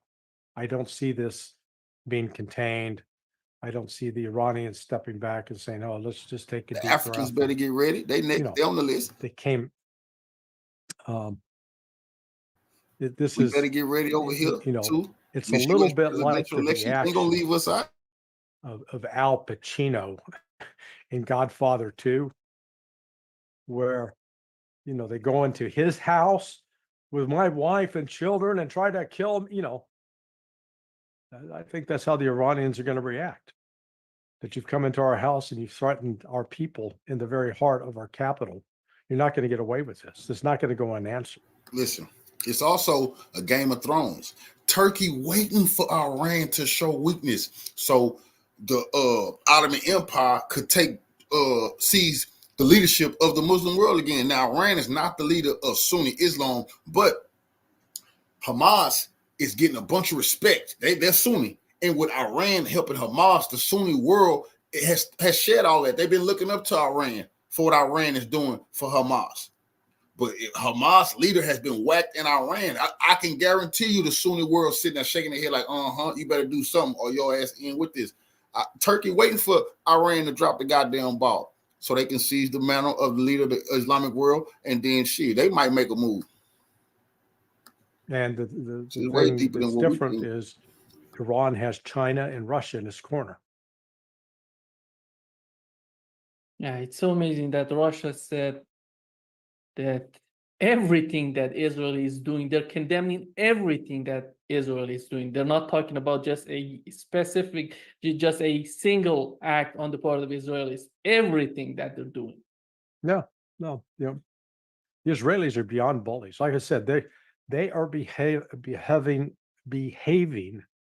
like the Nazi SS in World War II. The ones that rounded Jews up and put them into pits and shot them and put them in ovens and gassed them. The Israelis are behaving just like the Nazi SS. It's disgusting. And what's more disgusting is our politicians are cheering them on. That is when you really understand what type of world we're living in. It ain't just white people, so we can't just say it's the white supremacists. And the Congressional Black Caucus is cheering too. Look at these people. These Greek freaks, they cheering it on. Israel got the right to what? Genocide? Are you kidding me? This is disgusting. History. That's why we got to stand up for ourselves. History cannot write down that we went along with that. These supposed to be our leaders. These not our leaders. These people is cheering oppression. It's just so ridiculous what the Congressional Black Caucus has allowed themselves to be manipulated, bought and paid off, but what they allowed themselves to be to do under our name. It's so amazing. Whenever they're talking about Iran and Hezbollah, they're talking about terrorists. But at the end of the day, do we have any information that Iranian or Hezbollah was killing individuals, was killing commanders of Israelis, assassinating them? It's always the opposite way. And why they're calling them terrorists, when in fact Israel is doing everything that comes to that definition. Yeah, it's all narrative. It's all been constructed. That I've written 2 different articles, and they're at Sonar 21. One on the record calling Iran a group of terrorists, a terrorist state. It is wrongly accused of being the most prolific sponsor of terrorism in the world. That title belongs to the United States, in my view. And then I wrote extensively about Hamas, just the facts. It's not my facts, and again, with respect to Iran, it's not my facts either. This is off of the terrorism data that's collected by the United States, by Israel, by other countries, and recorded. What are those terrorist attacks? And yet, throughout this claim of Iran, that what the biggest accusation against Iran was that Iran was supporting Shia groups during the U.S. invasion, illegal invasion of Iraq in 2003, and that it was helping insurgent groups fight against a U.S. occupation. Now, the U.S. wants to call that terrorism, but you know what? We invaded a country illegally. And if somebody invaded us illegally, by God, we'd be out planting bombs and shooting and ambushing those who dared to invade us. But yet, when we do that to other people, we don't expect them to act like human beings. And when they do, it's natural for human beings who've been invaded to fight the invader. They made some And money, ran them out. the problem with the United States is we indulge ourselves in this ridiculous fantasy that we're the liberators, when in fact we're the invaders. But it doesn't matter whether it's Vietnam onward. We're the invaders. We're the outsiders. We're the ones interfering. We're the ones meddling in other people's elections and political affairs. I mean, I'm disgusted by what we've become in the United States, because we're not a force for good anymore. We're a force for evil. We understand why the Biden administration is giving the green light to the Netanyahu administration to do that at the same time attacking Iran, Lebanon, and Syria. Recently, Bashar al-Assad was in Russia. And when you put all these pictures together, why would the Biden administration let Netanyahu to do that? Well, here you go again, Nima. You're thinking rationally and logically and trying to make sense out of this. These people are not rational or logical. They are consumed only with trying to win re-election and staying in power. And to that extent, if they calculate that supporting Israel in something that is this incredibly dangerous and stupid is a good thing to do, then they're all in favor of it. What the United States, you sort of get to the heart of the issue, that the Biden administration, Jake Sullivan, Tony Blinken, they could have told Netanyahu and say, look, okay, we hear your plan. That's what you're going to do. If you do that, not only will we not be sending ships to support you, we're going to cut off your economic aid and we're going to cut off your military aid. If you do this on your own. You're not dragging us into it. But they didn't do that. They just, hey, we got your back. Now, even that is a promise from whether it's the Biden or Trump or Obama or Bush administration. Hey, we got your back, boy. That's like a threat. You got to, oh my God, please don't have my back. Because every time the United States gives that promise, they end up betraying it and pulling the rug out from under people. So I said, the United States is not exercising control over this, unfortunately. You've mentioned the role of Turkey and how important is that in terms of the conflict in Gaza. But how about Saudi Arabia and UAE? They were recently putting some sort of pressure on Houthis, if you remember, and how they can help the situation to bring Israel to some sort of sanity, in your opinion? It's very simple. All the Arab Muslim countries in the region need to unite to cut off all economic ties with Israel, and direct or indirect, number one. Number two, support the Houthi blockade of the Red Sea, that nothing passes and goes to Israel until Israel withdraws from Gaza. Number three, most importantly, that Turkey cuts off the oil, stops supplying oil to Israel. Do that immediately. And sort of the beauty of that is it is nonviolent. It means that Israel can take this, they can take this step against Israel. They don't have to kill anybody. You don't have to bomb anybody, but it's going to essentially tie Israel's hands to be able to continue pressing the war forward. Then, under those circumstances, you can probably get people to sit down and talk, maybe have some rational talks, because Israel's back will be against the wall because it will no longer have a military option.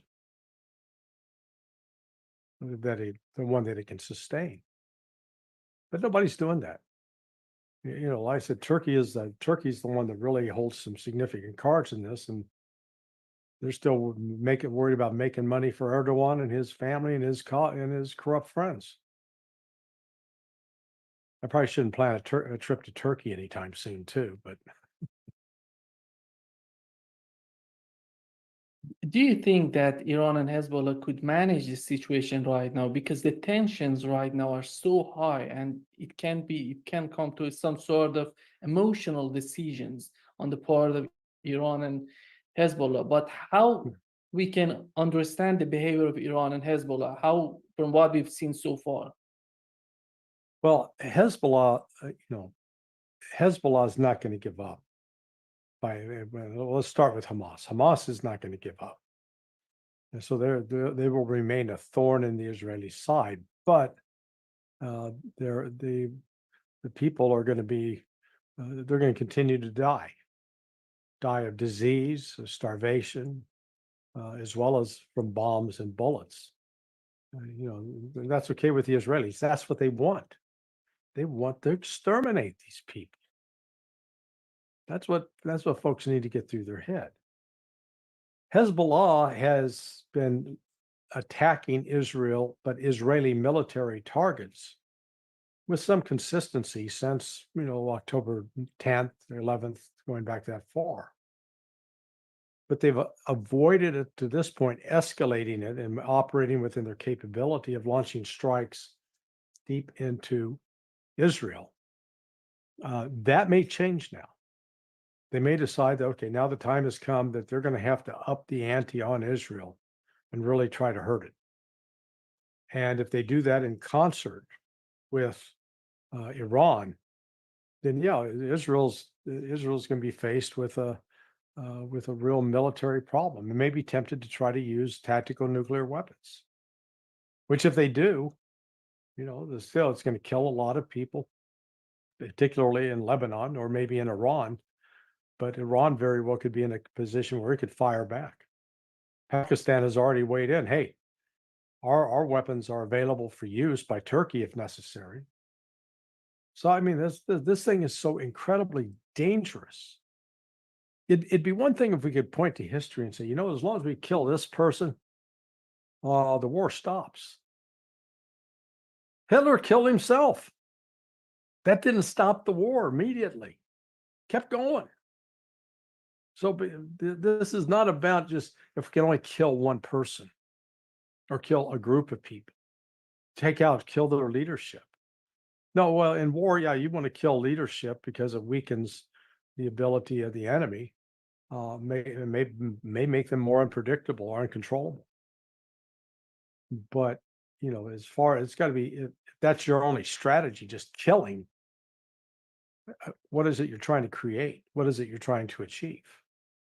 I mean, if I was an Israeli politician, my goal is to say, what can I do to secure peace so that none of these people are attacking my people, that we can live in relative peace and that we'll all get along and we won't be trying to kill each other. What do I need to do to achieve that?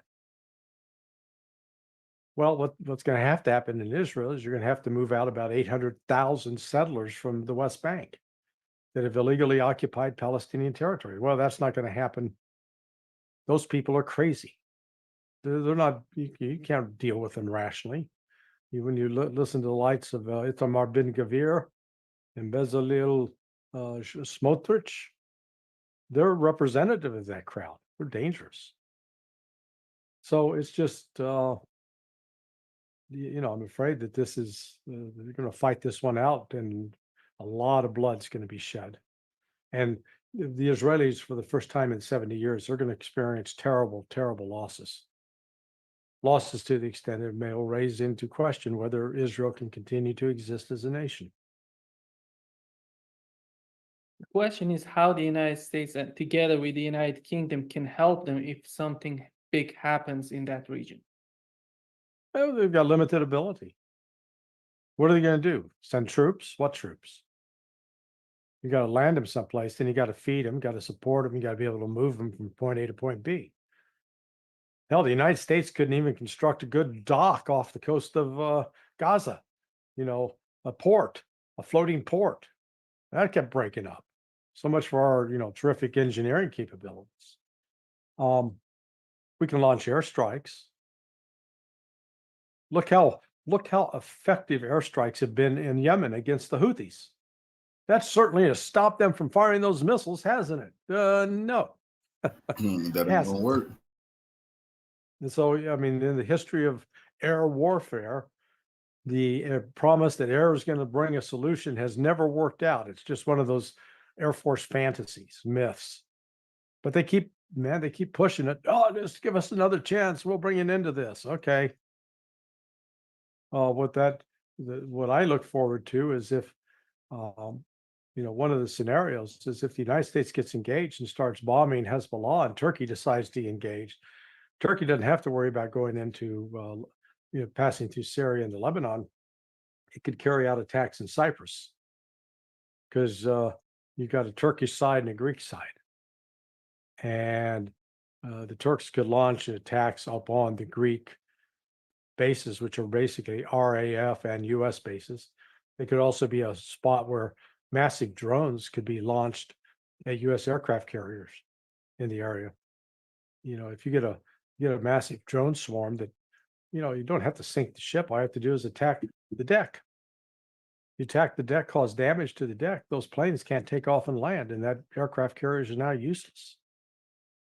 So, I mean, there's a lot of permutations on this that none of them good, all dangerous. And do you find any sort of reality and any sort of, when it comes to Erdogan recently was talking about invading Israel, when he talks about this matter, in your opinion, he really mean it if something big happens, or he's just talking the talk? He is a human hot air balloon, just a gas bag. Yeah, he's just saying that to get a political reaction out of people. The ability of Turkey to carry out that kind of move would be, they would lose a lot of soldiers in the process. Israel, for all of its faults, would be able to conduct airstrikes on columns of trucks or ships trying to move Turkish soldiers to the south. So, it's not going to happen. Terry, the big question, in your opinion, if you were to answer this question, how can we make peace profitable for the region? What would be the answer to this question? Because it would benefit everybody. Yeah. Well, if you're trying to, you're wanting to make it profitable, but it's just,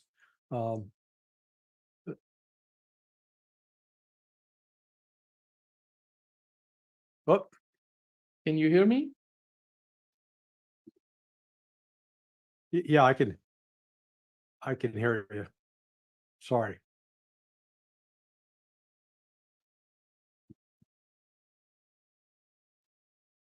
Yeah, so we had a little glitch there. Sorry about that. No problem at all. Can you hear me? Yeah. Yeah. I don't see a path to peace. There's going to be the only path to peace is going to be on a bridge of bodies, a bloody pile of bodies, and it will include Israelis. It's only when they've reached a point of recognize that you can't kill your way out of this. The Israelis think that they can kill all these Palestinians and Arabs and Muslims and achieve peace. It's not going to happen. I think Trump was sort of on the right path, trying, to negotiate the Abraham Accords, as they were called, at least to get the Saudis involved and to, use diplomatic measures to, try to get everybody to recognize Israel. This is where Barack Obama failed in the negotiations with Iran. If the negotiations with Iran to limit its nuclear arms program had included the demand. Look, you need to recognize Israel's rights. No, you can't make Iran recognize Israel. And then, you'll be recognized as back into the real world and not going to be subject to sanctions. I think that's a negotiating position that could have worked. It would have, the United States would have stood firm on it, but we didn't. So we let them take that path. So that left one path to peace out, because they're more interested in getting a quick agreement than to actually getting a working agreement. So that's, right now, I think we are, we're sitting on a pile of highly flammable material. We've just poured gasoline on it. Now you want to light up a cigarette.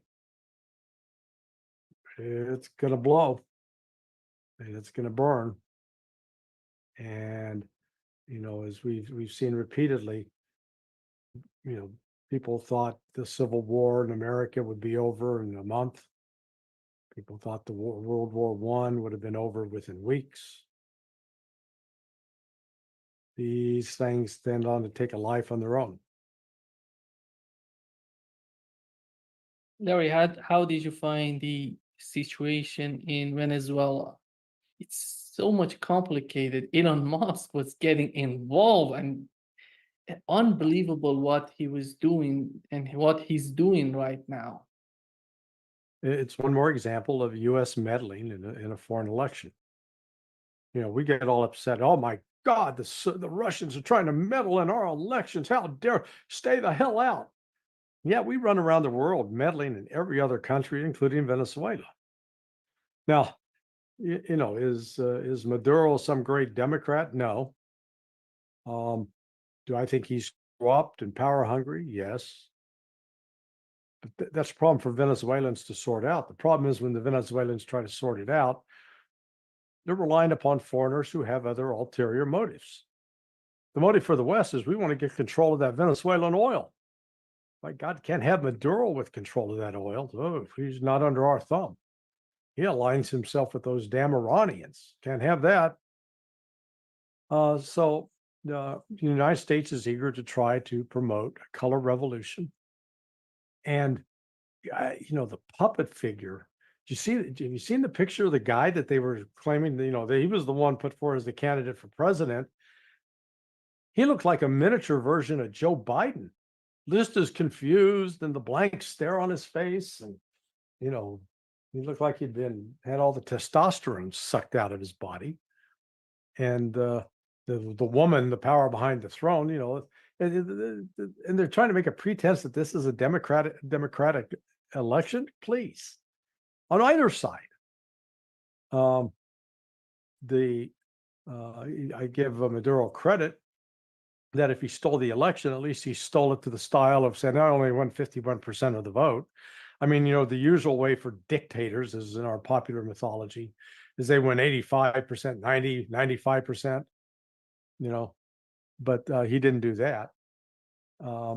So this is an example of Western meddling, trying to interfere in the internal affairs of Venezuela. And I just wish we'd all learn to mind our own damn business. That's naive. I know we can't do that, but the United States, with the hypocrisy on it, is just staggering.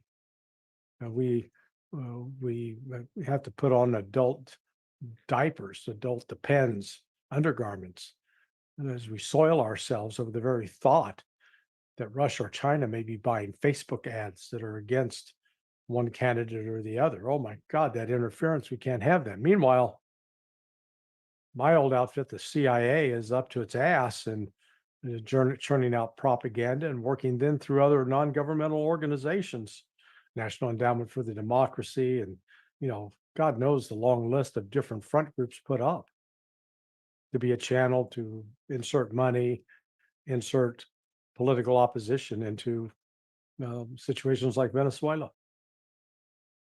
So really, this is all about the oil. That's all this is about. Who controls the oil? Do you think that do you think that the relationship between Kamala Harris and Zelensky is not that good that we thought it would be? No, I don't think it matters. If Kamala Harris manages to win the presidency, I don't think there'll be a Ukraine left or Ukraine worth funding. It'll be a moot point. The only thing may be Zelensky will want to stay in good terms with Kamala in the event that she becomes president, so that he can move to a place in Miami or Vero Beach, Florida, to live on the beach and not have to go back to nasty Ukraine. Larry, which way do we have the risk of having a nuclear war right now when you compare Ukraine and right now in the Middle East? Which one is more important in terms of nuclear war? Oh, Middle East, Israel, Iran. That's the bigger danger right now. But it's not to say that there's not also a potential danger with respect to Ukraine and Russia and NATO. I mean, the U.S. policy on this is just to be playing with fire. We saw there was a publication a couple of days ago. It's on the U.S. National Defense Strategy, I think. Did I pull it up here? No. But it was a study laying out what the United States needs to do to have a national defense strategy, I guess. And they say, hey, we need a bigger defense budget. And if we get into a war right now, we won't be able to fight it. But basically, we need to be able to be ready to fight Russia, China, and Iran all at once. I mean, it's crazy. It's absolutely insane what they wrote. Oh yeah, here it is. It's the Commission on National Defense Strategy, done by RAND Corporation, the National Security Research Division, and it's quite a surprising document, just for the craziness that's reflected in it. In your opinion, the case of Ukraine is going to die?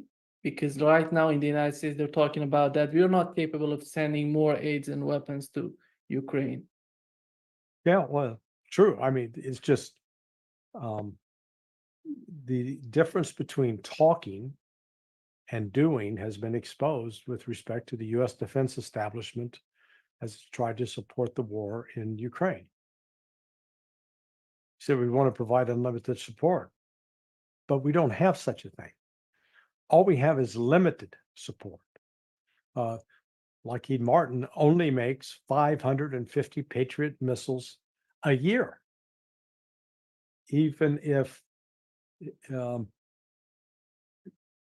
Ukraine fires 2 Patriot missiles at every incoming target, and let's say Russia's firing just 10 missiles a day, and that means Ukraine's firing back 20 Patriot missiles to bring those down.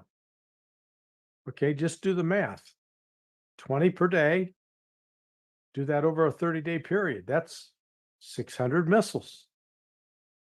That's more. If that you've used up more in 1 month than Lockheed Martin produces in an entire year. So, okay, Lockheed Martin can't keep pace. Same story with 155 millimeter shells. Same story with production of tanks, artillery pieces, drones. Ukraine's even fallen, Ukraine still has some ability to produce drones domestically, but the Russians have become better at targeting those facilities and destroying them.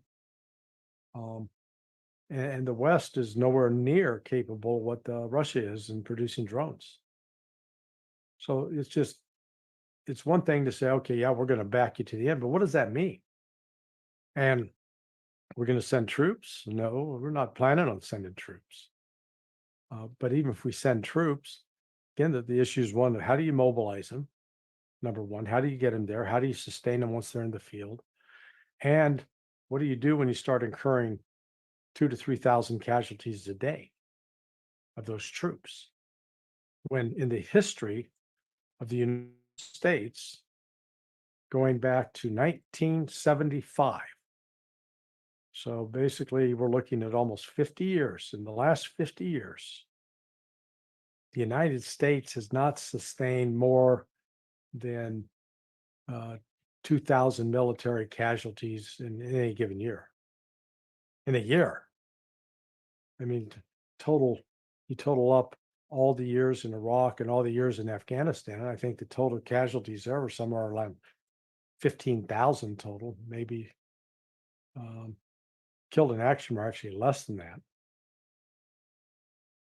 So the United States, it doesn't even have a barometer, no measure of comparison for what could unfold if we decide to get involved.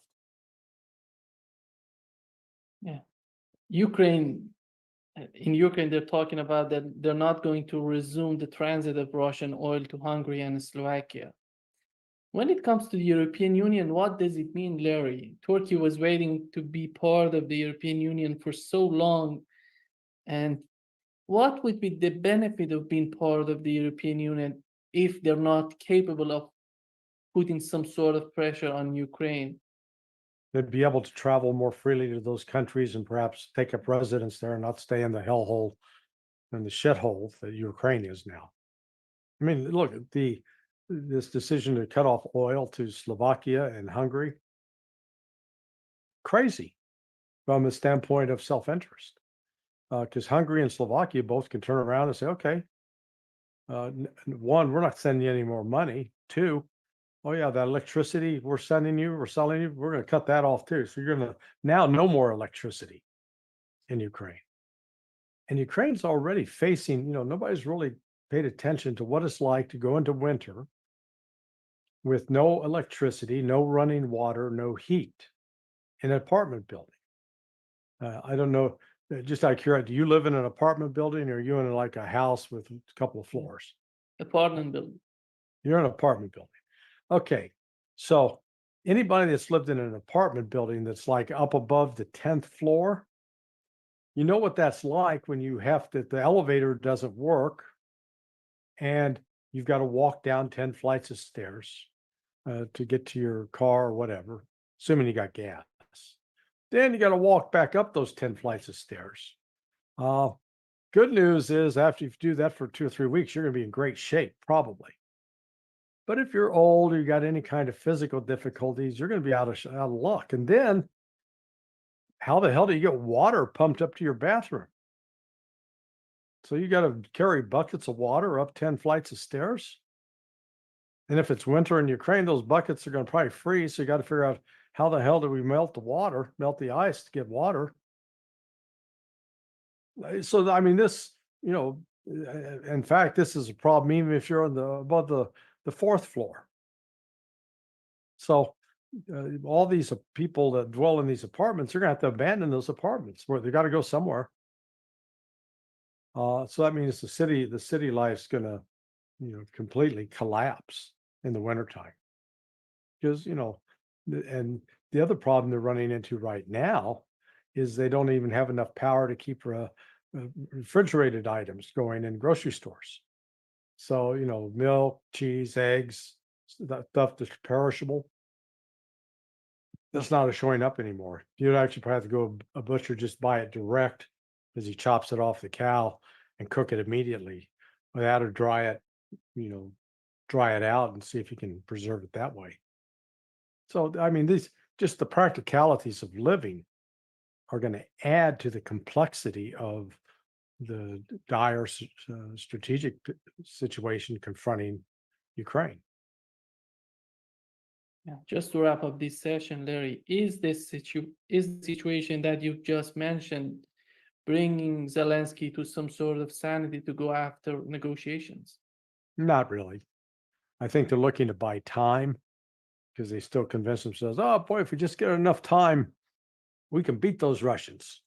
They're very much like the degenerate gambler who's lost all of his money at the casino playing blackjack, and he's out looking just for another loan, somebody else to loan him.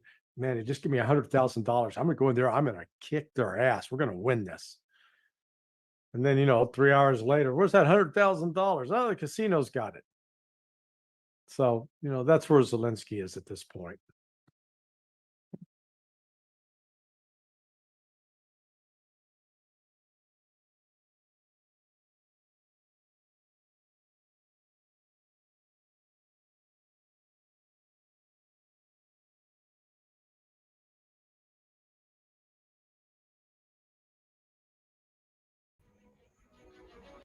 Let me say that I absolutely do.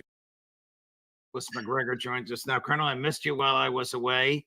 2 very quiet weeks, sure, but a lot to talk about. Some of the events that happened while I was gone and while we were both off air, and some more recent. But thank you for your time, sir. Very much appreciated. Well, let me say that I absolutely do not believe you. I think that you cruised comfortably on Lake Como, kicked back on the beach, sat in your villa, and did not give a single thought to me. But, thanks.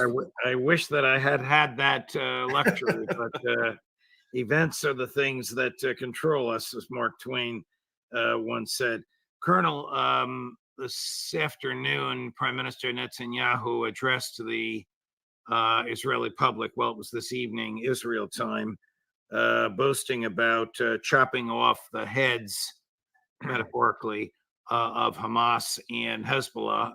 Well, the IDF hasn't directly taken credit for the assassination in Beirut and the assassination in Tehran. It's obvious that they did this because they're boasting about it.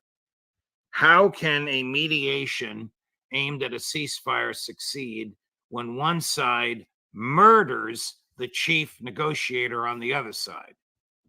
The simple answer is it cannot. And I don't think that's accidental, because I don't see much evidence that Mr. Netanyahu and his government are interested in peace of any kind. They're interested right now in exploiting what they consider to be their strategic superiority that results in large part from the unconditional backing they presumably are going to get from us. Does the IDF have strategic superiority, even if Joe Biden and Kamala Harris and Donald Trump said, "Don't worry, we're with you"? Yeah, I think so. First of all, there's nobody else in the region that really has an air force that can possibly match the Israelis in terms of either technology or performance. You'd have to turn to European states, Russia, perhaps China. I don't think the Turkish Air Force is in the same category. But as we both know, there has been a paradigm shift in warfare. We live in the age of missiles and precision strike and ISR dominance overhead and around the world. Those things are not necessarily entirely in Israeli hands. They certainly have no monopoly on it. So I think it's dangerous to do what they've done. But right at the moment, that seems to be designed to provoke the war that Mr. Netanyahu and his supporters want. Tell me if this is a fair summary of where things stand. The IDF is exhausted. It has failed to eliminate Hamas. It has failed to control Gaza. It doesn't want to fight any more wars. It's largely a reservist military. If all of that or most of that is true, are they in any shape to go into Lebanon? Well, I think there's a lot of truth to what you're saying. But remember, when you talk about the Israeli Defense Force, yes, you're right. It's essentially a large version of the U.S. Army National Guard. These are citizen soldiers. You say reservists. I think that's accurate. They have sustained a lot of casualties. There are all sorts of numbers going around. Obviously, nobody on either side of the equation right now in the region has any interest in telling the truth. But the Israeli ground force, I think, has the expectation that the Israeli Defense Force's Air Force will strike decisive blows that will make their progress on the ground easier in southern Lebanon than it might otherwise be. And I've mentioned before, I think that they're quite prepared to use tactical nuclear weapons in southern Lebanon.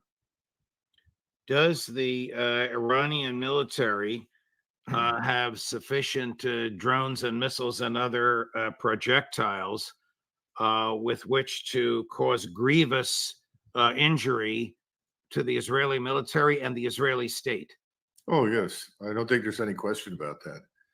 And what's really truly dangerous at this point is that a lot of the Israeli population in the north, as well as in the south, has been withdrawn into central Israel, which means that you now have a higher concentration of population with the kind of density that presents your opponent with an opportunity to kill large numbers of Israelis. So yeah, I think that the Iranians have plenty of missiles, really, which is what you're talking about, not just drones, to the point where they could exhaust any air defenses and do enormous damage. Now, of course, the question is, will the Israelis wait for that? This goes into a discussion of preemptive warfare. The Israelis have done that before. It's not possible, depending upon what they decide to do in South Lebanon, that they strike first and hardest. Colonel, do we know who killed the Druze, the 16 Druze teenage soccer players in the Golan Heights? Does it make any sense that Hezbollah would have killed its own children? No, obviously that's not the case. And I think that increasingly is obvious. Was it an Iron Dome fragment, or was it the fragment of a Hezbollah missile that had been struck by an Iron Dome anti-missile? We don't know. I'm sure people on the ground that have inspected the wreckage can tell, but there was certainly no deliberate attempt on the part of Hezbollah to strike anybody in that particular area in the Golan Heights. Yet the Israelis will use it as an excuse to expand war. Do you think some sort of a deal was cut by Netanyahu after his speech and in a back room, which gave him the self-confidence to expand a war that he alone cannot win, and that he must know that he alone cannot win? I'm sorry for the long-winded question. Well, as I think I said a few weeks ago, that was one of the reasons for the trip. Everybody likes to point to the fact that Mr. Netanyahu wanted to strengthen his political position at home by signaling that he is still in charge in Washington. Well, that may be true, but being in charge in Washington is of no use unless you can extract something for it. He was in Washington to extract the support of the United States armed forces in the event that he becomes embroiled in a war with Hezbollah as well as Iran.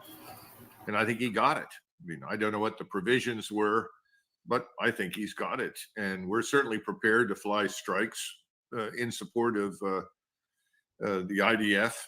I wouldn't be surprised if we have strike packages in the Middle West, bombers and so forth, ready to fly in that direction as well. So again, whatever we do will be air and missile oriented. What you will not see, and we've discussed this before, is the arrival of large numbers of ground troops, simply because we don't have them to send.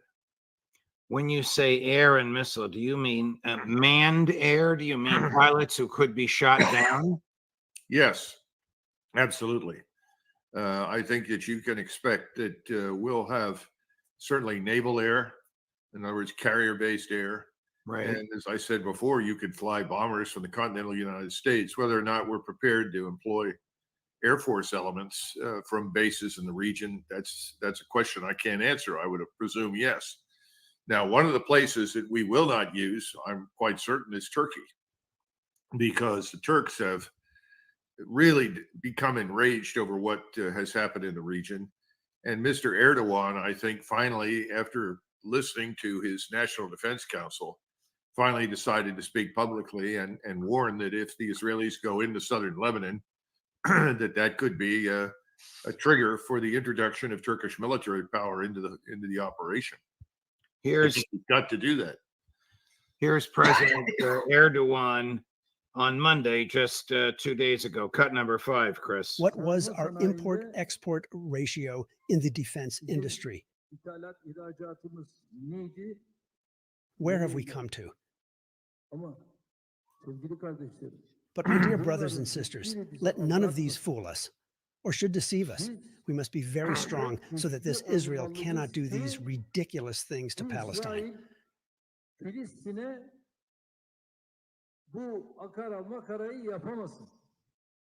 Just as we entered Karabakh, just as we entered Libya,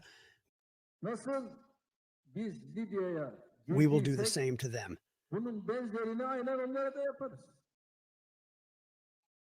There is no reason for us not to.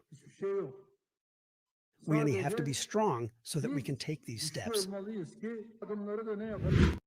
Colonel, is this a serious threat for Turkish ground troops to enter Israel? Well, let's back up a little bit and understand that to this point, Erdogan has turned out to be something of a blowhard. Right. And oil has continued to move through Turkey into Israel to fuel Israeli military power. So I think we have to look carefully at whether or not something has changed. And I think that the something that's changed is not what's happening in Palestine. Because if he felt compelled to do something, he could have done something a long time ago. It's the possibility that Lebanon is destroyed in a major war with Israel. That would provoke massive exodus of people out of Lebanon, which of course is what the Israelis would like to see. But I don't think the Turks are willing to take any more refugees. They've already got a couple of million on their hands. I think that's the real question. What will they do? Well, he can put the fleet to sea.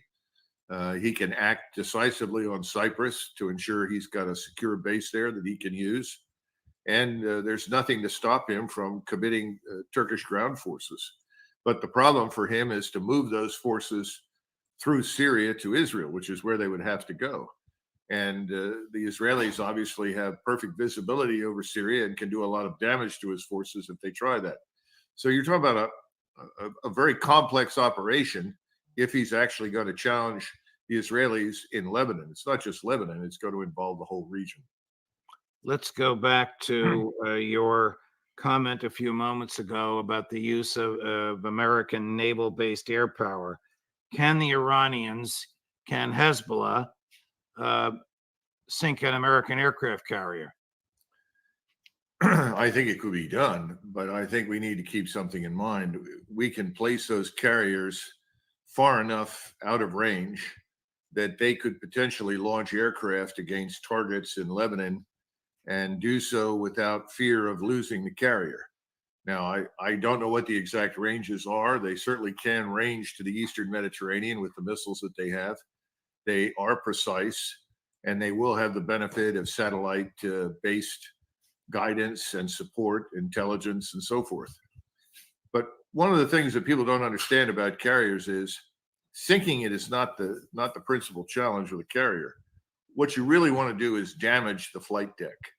If you damage the flight deck, you put the carrier out of business. It doesn't matter what the carrier does at that point. It can't launch aircraft. In addition to that, if you can damage the carrier such that it ends up dead in the water, that's even better, because then other ships will come to its aid, and then you have a much better target array and the opportunity to do even more damage. I'm sure all of these things are being carefully considered. Colonel, what does Israel accomplish other than a PR victory by these targeted assassinations? Isn't it like whack-a-mole? I mean, you assassinate one leader and another one, maybe younger, maybe more passionate, maybe more fierce in his opposition, will replace him? Well, this was the argument against killing General Soleimani, who headed the Revolutionary Guard Corps. He was killed while he was visiting in Iraq. Some people next to him were killed who were high-ranking Iraqi militia leaders. We decided to do that, I think, really because Mr. Netanyahu insisted upon it. And ultimately, President Trump bent to the will of the Senate and other Israeli supporters. I think it probably cheered everybody up in Israel. They thought they'd won a great victory. Now, I'm asking you, is there any evidence that killing Soleimani has made any difference to the growth, development, and expansion of Iranian military power? None that I know of. So you've answered your own question. These assassination missions don't have the desired effect. If anything, they tend to strengthen resolve and opposition against you. So no, I don't think it makes any sense, other than to signal we're really not interested in a peace deal that doesn't meet our demands. And our demands are everybody in Gaza leaves or is killed. And ultimately, we want to do something similar in Palestine. And oh, by the way, if you're south of the Litani River in Hezbollah, you're going to be destroyed. And I think that's the message they're sending. So it's not going to change anything except to make a war almost inevitable. Does Israel care that the ICJ ruled that its occupation of the Golan Heights and the West Bank is contrary to international law? No, absolutely not. The thing to keep in mind is this: when those wars ended, it made a great deal of sense for the Israelis to hold on to the Golan Heights. I don't know if you've ever been there, but if you go there, you understand strategically, it's like a sloping hill that rushes from Damascus down to Israel. And then all of a sudden, you have this great rise, which we call the Golan Heights, in front of you. And on one side, you have mountains. On the other side, you have low hills. So it's a very strategically commanding position. If I were an Israeli, I would never give it up. The problem that Israel has now is that they've provoked this larger war. They've attracted attention to themselves, and they put themselves in the unfortunate position of being demonized by virtually everybody in the world except us. Does Netanyahu, as far as you understand, recognize the danger of attacking Hezbollah and likely bringing Iran into the fray? And does he fear that behind Iran might be Vladimir Putin? Well, the answer to the first question is absolutely yes. The Israelis know this. They know that Hezbollah will be the toughest fight of their lives, which is why I think that they would be prepared to use tactical nuclear weapons against Hezbollah. And that will do a lot of damage. Now, consider that many of the Hezbollah fighters and their capabilities are below ground. They're not obviously on the surface. Can they withstand that kind of detonation? I don't know. I can't evaluate that. I suspect in some areas, yes, and in other areas, no. But that's the sort of preparation, or its equivalent in conventional terms, that you will see before any IDF ground forces go in to theoretically clean out whatever remains. Now, as far as Russia is concerned, I think that's another issue for Mr. Netanyahu with the United States. I'm sure he knows that if he attacks Hezbollah along the lines that I'm describing, and I think that's what would happen, Iran will definitely enter the fray. He has not got, and neither do we, by the way, enough air defense capability to stop most of what would be thrown at Israel.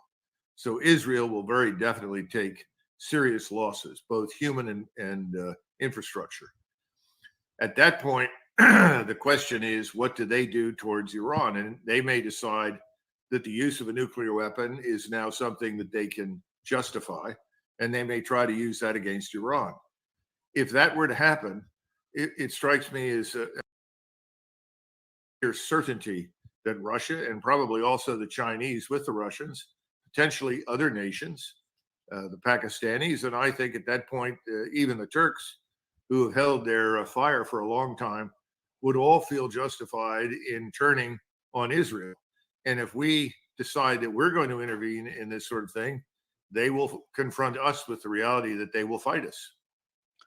What is a tactical nuclear weapon? Most people, when they think of nuclear weapons, have an image of Nagasaki or Hiroshima. I would imagine we're talking about something far less than that. Well, usually, but not always, we refer to it as something less than 5 kilotons. What does a 5 kiloton nuclear weapon do?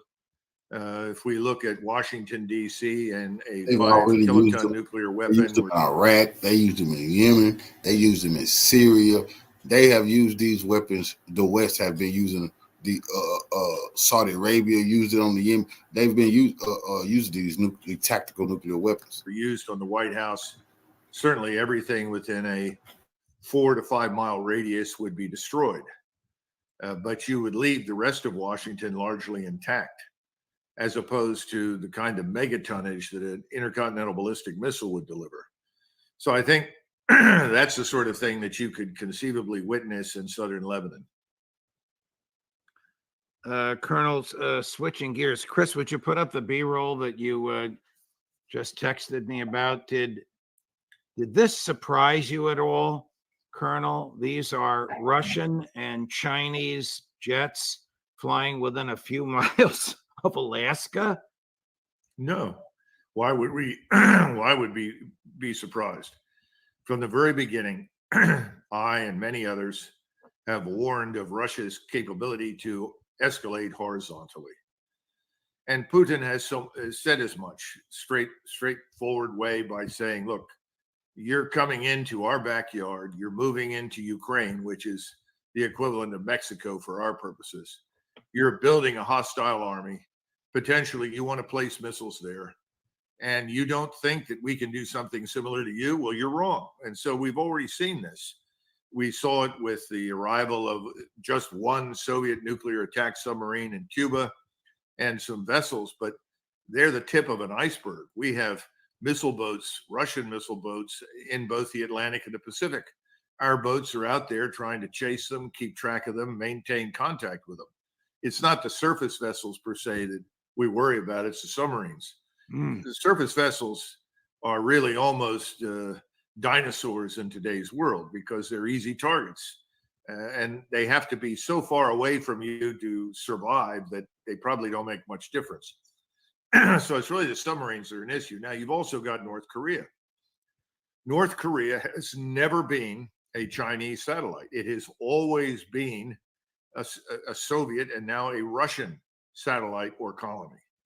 All of the technology that the North Koreans have gotten comes from Russia. It started in the aftermath of the Soviet collapse. Soviet scientists went there to earn money, and they were paid handsomely and provided whatever they want in return for which they could build these missiles. Now, North Korea has a substantial nuclear capability, warhead production capability, as well as missiles. That's only gotten stronger because whenever we attempt to threaten Russia, Russia reaches to North Korea and says, it's time for you to wake up and get to work. North Korea is a permanent catalyst for conflict in the region. The Chinese dislike them intensely. Obviously, the South Koreans don't like it. The Japanese don't like it. And then you turn to what you just described. These patrols now with the Chinese and the Russians are sending a signal. To attack one of us is to attack both of us. They're serious. We need to take it seriously. I wonder if Secretaries Blinken and Austin do take it seriously, Colonel. Well, I think in the Department of Defense, when you go into the Joint Staff at the top of the services, there are real concerns. I know that this General Brown, who is the chairman, in a sort of fit of bravado, told everyone that in a war with China, we would definitely win. Well, first of all, we need to define what is meant by the war. And secondly, we need to define winning. There aren't going to be any winners if the Chinese and we escalate to the nuclear level. And the assumption that our air power is invincible, invulnerable, and immune is simply untrue. We haven't flown against any integrated air defenses, Russian or Chinese or otherwise. We may get a chance now, finally, if we end up fighting with the Iranians and potentially against the Turks. I hope not. But there's a lot of bravado right now. But beneath the surface, people are much more realistic. Remember, we can't produce missiles and rockets fast enough to keep up with the demand in war. The truth is that within a week, at best, most of our missile stocks would be exhausted. And that's the problem. We're not prepped to do anything for any length of time, whereas Russia has now built a substantial capability that will last for months, if not years. And I think the Chinese are right behind them. All of the media attention in the past couple of weeks has been on the attempted assassination of Donald Trump, the withdrawal from the presidential race of Joe Biden, the arrival and speech before Congress of Benjamin Netanyahu, the major parts of the internet down for 4 or 5 days, all of this happening in rapid fire succession. What is happening in Ukraine? Are the Russians continuing to march largely unimpeded westward? Are they continuing to kill large numbers of Ukrainian soldiers? Well, the losses remain what they were the last time we spoke, roughly 1,500 to 2,000 Ukrainian soldiers a day. Wow. Perhaps half or more of that killed. Remember that the Ukrainian armed forces do not have at this point a very developed casualty evacuation system. Their hospitals are overwhelmed, overburdened. It's a terrible situation. The Russians are in no hurry. I think you've got President Putin, who looks at the strategic landscape and says several things. First of all, Europe is falling apart. It's only a matter of time until the insane ruling elite, the globalist elite, if you will, that has dragged Europe into this abyss that we've created for them, is gone. If you wait long enough, you're going to see new governments emerge in Paris and Berlin and so forth. This was going to happen whether the CIA and MI6 want it to happen or not. It could even happen in London. Certainly could happen in Scandinavia and other countries. So that's part of it. The other part is there's an election, at least in theory, that's going to happen in November. The Russians don't understand our political system, nor do they understand how hopelessly rigged and corrupt our voting system is. But I think they're going to take the position, well, why don't we wait and see who comes out on top in November, and we may see a change of direction in the United States or Washington. Of course, that's problematic. Then the third thing is, remember, the Russians don't want to rule Ukrainians. I mean, if they have to cross the Dnieper River and head west, they can do it. There's certainly nothing to stop them. But that means that they've got to go in and eventually take at least administrative control and responsibility as a government for Western Ukraine. They don't want it. They don't want anything to do with it. They know the Ukrainians don't want them, and they don't want them. They're sitting on the terrain right now that is overwhelmingly Russian.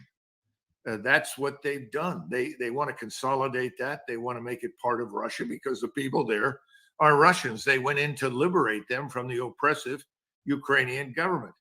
So it's a kind of interesting situation where you have the reluctant victor and the unwilling conqueror. I mean, if you look at the map, you could go all the way out to that black line beyond Bakhmut and Advika. Right. You could conceivably go up to Zaporizhia, you obviously Kharkov, Kupiansk. But when you go much further, you're overrunning Ukrainian areas where the people really are Ukrainian. I don't think they want to do it.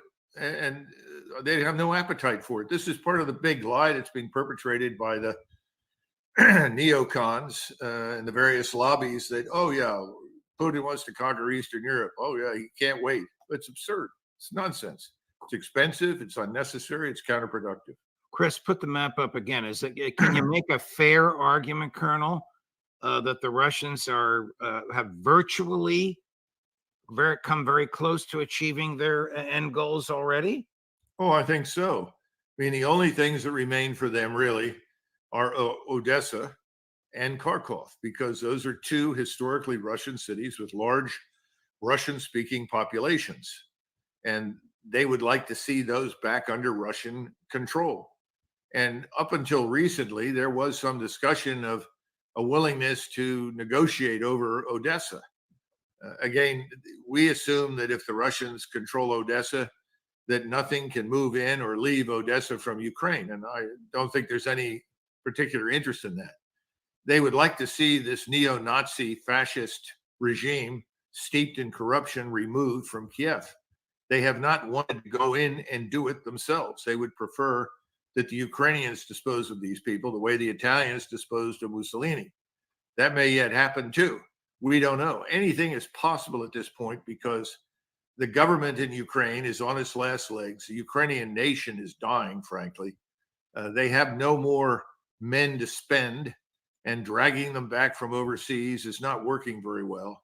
Governments around Ukraine are unwilling to become press gangs for this corrupt Ukrainian government.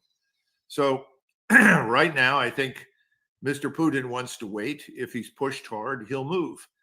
But this doesn't make any difference to Russian responses to what might happen in the Middle East. And I think it's a mistake to assume that we have somehow or another tied down the Russians in a way that makes it impossible for them to intervene decisively on the side of Iran or even Turkey if Turkey were to enter the fray. That's a mistake. They could, and they will. Here's what the British military thinks of the state of affairs in Ukraine today. It's a bit absurd, but I'd like you to comment on it. It's from yesterday, cut number 11. It's costing them over 1,000 troops a day. In the past 24 hours, the Russians have lost over 1,300 troops. They've lost over 28 artillery systems. They've lost over 12 tanks. And they're losing those sorts of numbers on a daily basis. And that is, frankly, unsustainable, no matter how big your military force is, no matter how capable it is. Do you agree with any of that? Not really. You know, you would lose in a normal war 12 tanks a day just to mechanical problems. That's possible. The rest of it just sounds fantastic to me. I mean, Russia has taken losses, but all of those losses have been dwarfed by what the Ukrainians have taken. The Russians also have no problems with recruiting. They have no problems with manpower. They've got all that they need, and they've got plenty of people who will volunteer to fight. I don't see the evidence for his statements. But then again, remember, we continue to live the lie about what's happening in Ukraine until we can't. That's the mentality. It always reminds me of that final scene in Untergang, you know, the end of Hitler's regime, where one of the ladies in the hallway turns to Hitler just before he walks into his room and shoots himself and says, "But mein Führer, what about the inevitable victory?" And of course, he looks at her and scoffs, goes into the room and shoots himself. So I think he's in the same category with those foolish people that believed what they believed until the Soviet and American forces actually arrived in Berlin. Here's President Putin commenting on the Western buildup of missiles in Germany. I'd like you to pay careful attention to what he says at the very end. We will take mirror measures. Cut number 1. The situation recalls the events of the Cold War era.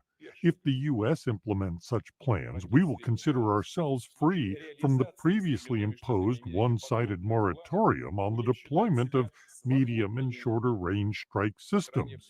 We will take mirror measures for their deployment. I believe he's talking about the American and Western threats to use missiles that were once negated by a treaty until President Trump pulled us out of the treaty. And now he's saying we'll take mirror measures to resist it. What does he mean? Well, some of your viewers will remember the Intermediate Nuclear Force Treaty, which eliminated the whole Pershing II class of missiles and warheads. And we're in a similar situation. We're now threatening to deploy that kind of capability to Germany, potentially, I would say, also Western Poland. I'd be surprised if that were not part of it. And that reduces the flight time 10 to 15 minutes from those locations to the Soviet nuclear arsenal, and obviously to their early warning radars and other important military installations bound up with the Russian deterrent. And he's saying not, which I think is very important, not that we'll outbuild you and create a bigger, superior missile force. He's simply saying, we will match your actions. I think that's, from my standpoint, I'm happier to hear that than I am to hear what I think we would have heard from Brezhnev and Andropov and so forth, which is, I'm going to overwhelm you and build more than you've ever seen. You know, this is all tragic because it's all unnecessary. We destroyed the structure of arms control. Now, arms control was never popular with the neocons in Washington, D.C., who are always interested in bullying everybody and believe in overwhelming strength that can be employed at will. That's very dangerous, as you and I know, in the nuclear age. It's not a good answer anyway. But that's been the attitude among those who don't like arms control. Arms control in and of itself is never enough. You have to pay attention. You have to maintain surveillance. You have to maintain vigilance. You have to ensure that your capability is enough to deter. That's very different, though, from what we are talking about. We don't need that capability in Germany or Western Poland to deter anything.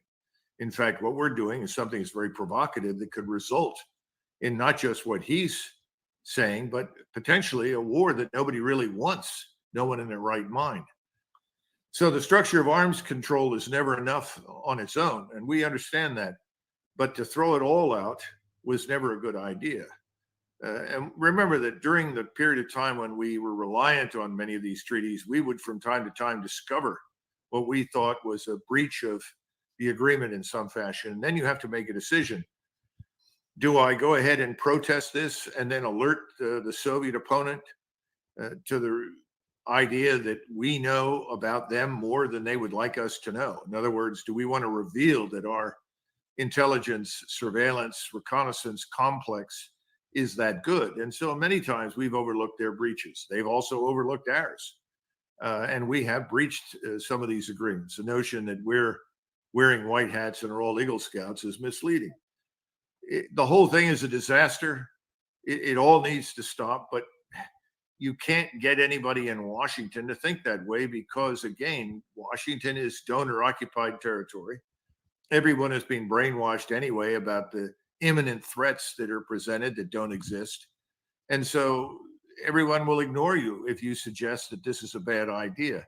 But it's a very bad idea, and what's developing is extremely dangerous. Colonel Douglas McGregor, a great conversation. We went a little longer than usual, but everybody misses you, and not the least.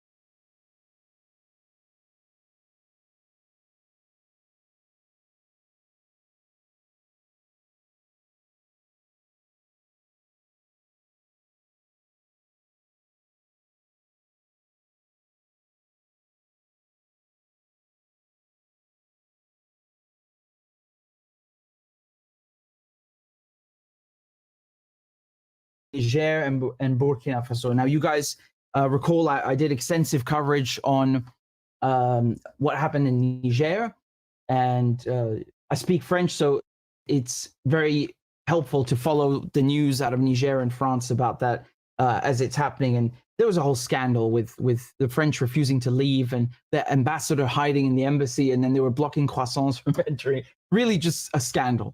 The French made fools out of themselves, and Niger has always been an important colony to exploit for them because it has uranium.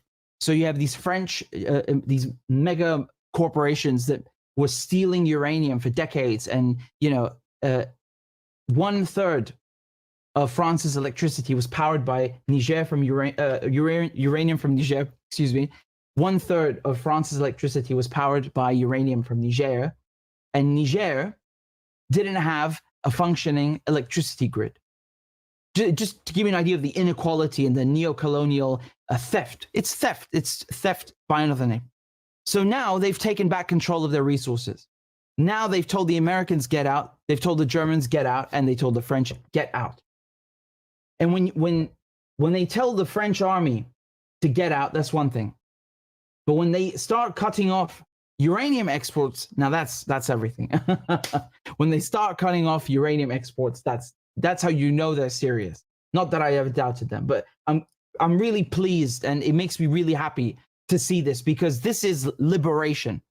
This is independence. We talk about Palestine and liberating Palestine. We should be proud of Niger. We should be proud of the AES, of this new alliance, of Burkina Faso, of Mali, because they liberated themselves of the French, and they did it in such a smart way. And it's such a rejection of France-Afrique, which is this, neo-colonialism that France tried to sell to African countries after World War II, keeping control of their money, of their resources, but pretending that they're independent. And to this day, that you got a dozen African countries using a French currency. Can you imagine? So let's take a look at this alliance. I'm going to play you some. I'm going to interpret and translate some, things for you from this masterful speech that was given by Captain Ibrahim, the president of Burkina Faso, and it's really unbelievable. Really, really unbelievable. Le monde se résume en un triangle pour eux. Vous verrez le triangle dans la plupart de leurs insignes. Okay, so he's saying that the world in the West is seen as a triangle. What does he mean by that? Peut-être que vous ne comprenez pas, mais le monde se résume en un triangle. Pour eux, au sommet du triangle se trouve l'empire du bien. Et l'empire At the top of the triangle is the empire of good. Okay? du bien, c'est eux. Which is the West, right? They're the good ones. C'est la prospérité, c'est tout ce qui est positif. C'est eux qui ont droit à tout ce qui est bonheur sur ce monde. C'est eux qui ont droit à toutes les richesses. C'est à eux d'imposer leur manière de voir le monde. C'est à eux d'imposer leur vision, leur mode de vie. Voilà pourquoi pendant la colonisation. So the West thinks that it's at the top of the triangle. It deserves all nice and good things, prosperity, happiness. It has the right to take other people's resources, to conquer their lands, to impose its own lifestyle and its worldview on everybody else. Colonisation ou leur conquête, je dirais, ils venaient vers nos terres et ils disaient qu'ils ont découvert nos terres parce que pour eux, nous sommes des sauvages. Nous n'avons rien de comme eux, en fait. Donc, yeah, and they would pretend that they discovered our lands and that we were savages because they thought that, you know, we don't exist and we don't have anything. Ils nous appelaient des indigènes et c'est eux le peuple. Right, and they called us indigenous, but they were, you know, people, right? Ils s'arrogent tous les droits. Et pour eux, le monde doit marcher comme ce qu'ils veulent. Right. The West gives itself, you know, all the rights and privileges. It accords these rights and privileges to itself, and the whole world has to, you know, do what it's told and you know, work as they see fit. C'est simple. Je prendrai quelques exemples. Regardez à travers leurs films. Ils ont préparé l'esprit de leur peuple pour les faire comprendre qu'ils sont les meilleurs. He says, look at their movies, right? Just to give an example, look at how they program their populations and their people to believe that they are the good ones, right? That they are the good guys, right? C'est eux qui doivent tout posséder. Vous ne direz pas le contraire. Dans tous leurs films qu'ils propagent, vous trouverez toujours les méchants. Ce sont soit les Russes, soit les Sud-Américains, soit les Noirs qui jouent les mauvais rôles de trafiquants de drogue, de proxénètes, de trafic d'humains, jusqu'à un passé récent, bien sûr. Vous trouverez les Arabes qui jouent le rôle des terroristes. Right, and there's always the same bad guys, the Latin Americans. You've got the blacks who are playing, you know, they play drug dealers and represent, you know, human traffickers, and you've got the Russians and the Arabs who are terrorists. Always the same stereotypical stuff. Voilà un peu comment ils perçoivent le monde. That is how they perceive the world, and that is how they want their own people to perceive the world. I feel like this guy stole a speech of mine. I'm kidding, but really, it's perfect. Really, really. Quand je prends sur le volet économique, qui parmi nous n'a pas traité les produits chinois de produits Shintok, comme on aimait l'appeler, de mauvais produits? He says, if I, you know, look at the economic aspects of things, who amongst us has not called Chinese products, you know, made in China and described Chinese products as bad quality? Mais aujourd'hui, j'ai pu vous dire qu'on a tout tort. But today, I can tell you that we were all wrong. Parce que la Chine est à un niveau de technologie assez avancé. Et c'est en Chine que la plupart de ces pays viennent s'approvisionner, mettre leur marque dessus et nous revendent comme étant leur propriété. Because today, it's China that's innovating. It's China that is number one in technology. And all these companies go to China, you know, put their feet down and build factories make their products and then claim that those products are theirs, but it's actually China's industry that produced it. Regardez autour de vous. Nos entrepreneurs qui sont dans le BTP ne diront pas le contraire. Tous leurs engins aujourd'hui sont chinois. Ceux qui font le transport ne diront pas le contraire. Ils nous ont menti parce que nous avons fait le tour du monde un peu dans ces 20 mois pour chercher des entreprises, pour chercher des usines. Et nous avons compris que tout revenait là-bas. Mais par leur communication, ils nous ont amenés à détester tous les produits chinois, à vouloir nous faire comprendre que ce qui est bon venait de chez eux, pas forcément d'ailleurs. C'est simple. Right, and he said that, you know, in the last months, we've scoured the planet looking for a business, so economic and business plans to help the country. And what we realized in the end is that the Chinese produce everything. Everything comes from China. They're the best at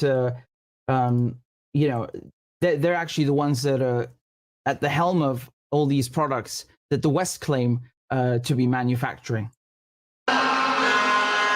Remonter le temps.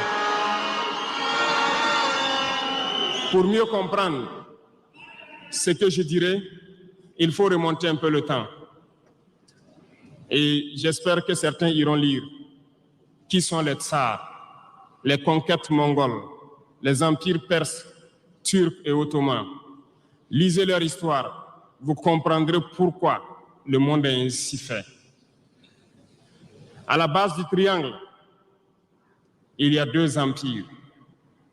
D'un côté, l'empire du mal, selon eux, et l'empire des esclaves de l'autre côté. To understand the next bit, you have to go back a little further in time. Go read about the Persian Empire. Persian Empire is the Ottomans, and basically history that isn't taught in the West. And you'll understand a little bit about how the West sees them. So the other two parts of this triangle, in the bottom, you've got the slaves, people who are subservient and subordinate, and then you have people who are evil. Voilà comment ils voient le monde. That is how the West sees the world. Qui est-ce qu'ils appellent l'empire du mal?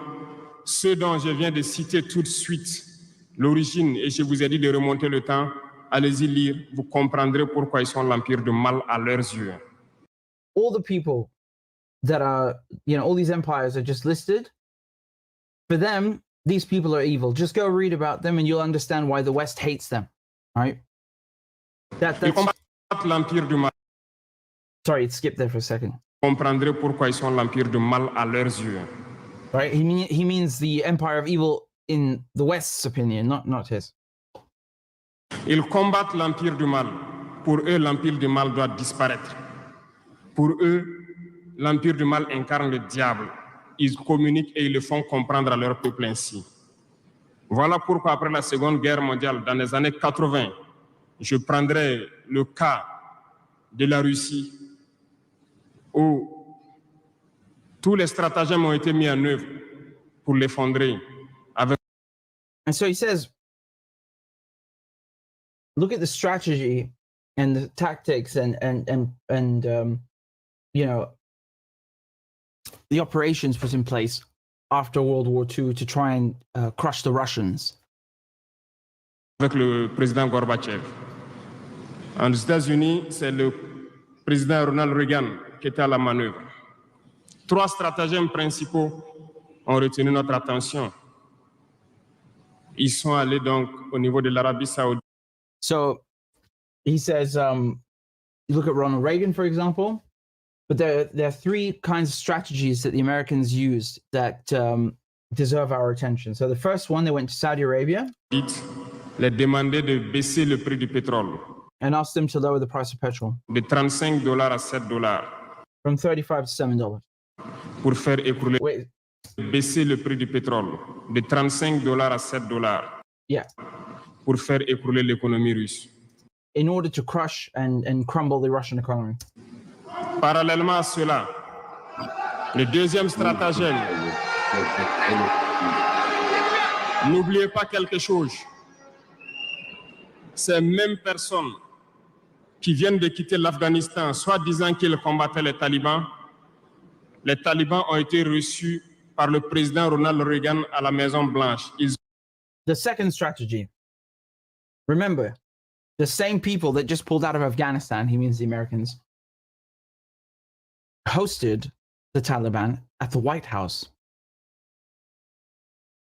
Ils ont été armés par la CIA. They were armed by the CIA.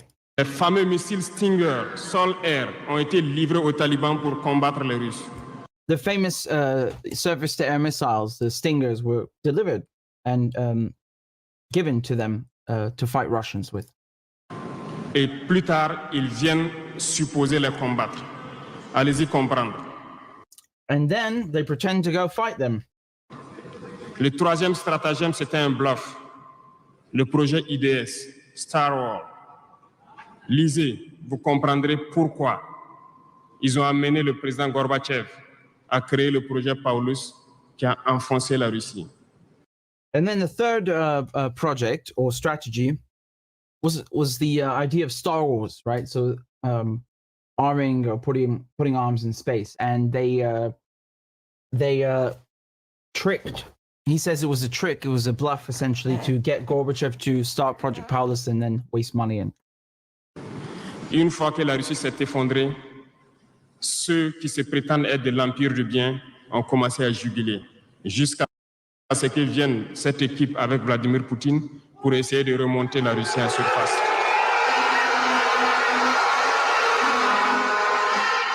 Right, and then he says after the fall of the Soviet Empire or the Soviet Union, you know, Russia was trying to find its path until Vladimir Putin came along and really, you know, set it straight. L'Empire du mal. L'Empire du mal, selon eux, a beaucoup souffert. Regardez l'Iran aujourd'hui. Toutes les sanctions possibles. Regardez comment ils qualifient certains peuples. Par la communication, ils peuvent arriver à vous amener à faire détester un peuple ou à aimer un peuple. So he says, this evil empire, he means the axis of evil, what Bush calls the axis of evil, has suffered a lot because of them. Look at all the sanctions that they've imposed on Iran. Through media, through the mainstream media, through the right, you know, PR and with the right language, they can make you hate an entire people or love an entire people. Ils sont très forts dans la communication et ils passent par tous les canaux possibles. Regardez. They're very good. You know, the media are very good at what they do, and you know, they're on every channel. Yeah, okay, but come on, man, give us some credit. I'm better. It's their downfall. It's their downfall soon. Regardez la guerre qui sévissent. Ils ont tout inventé pour leur propre intérêt. Et enfin, l'empire des esclaves, selon eux, c'est l'Afrique et certains peuples d'Amérique du Sud. Right, and the third part of the triangle is the you know, the empire of slaves or the slaves, and according to them, that's Africa. Dans leur tête, comme je le disais dernièrement, l'Afrique les appartient, nos terres les appartiennent, les richesses de l'Afrique sont pour eux, et ils ne peuvent pas concevoir que des Africains puissent s'émanciper, sortir la l'eau et vouloir donc les tenir tête. Right. So in the minds of Western leaders, Africa belongs to them. The land in Africa belongs to them. The resources belong to them, and they you know, it's inconceivable to them that Africans have Africa to themselves, and that they would, you know, emancipate and free themselves and liberate themselves. This is inconceivable.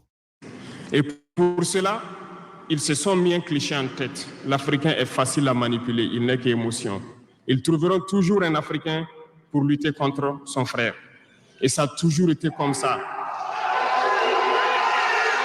And so they came up with this idea that he's talking about the West. He's saying they came up with this idea that, well, Africans are emotional, they're easy to manipulate. Let's just find someone who can betray his brother or his own people, and use him as an in. I mean, yeah, this is what they've done with Saudi Arabia and other Arab countries with the leadership in any case.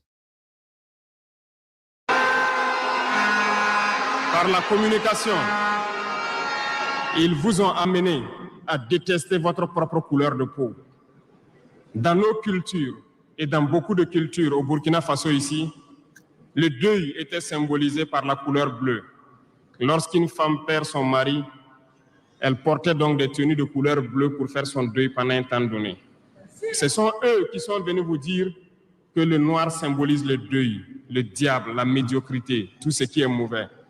Et malheureusement, nous avons tellement avalé ça que lorsque nous sommes en deuil, nous nous mettons également en noir. So he's saying in Burkina Faso, traditionally, if a woman, her husband dies, she wears blue to mourn and to grieve.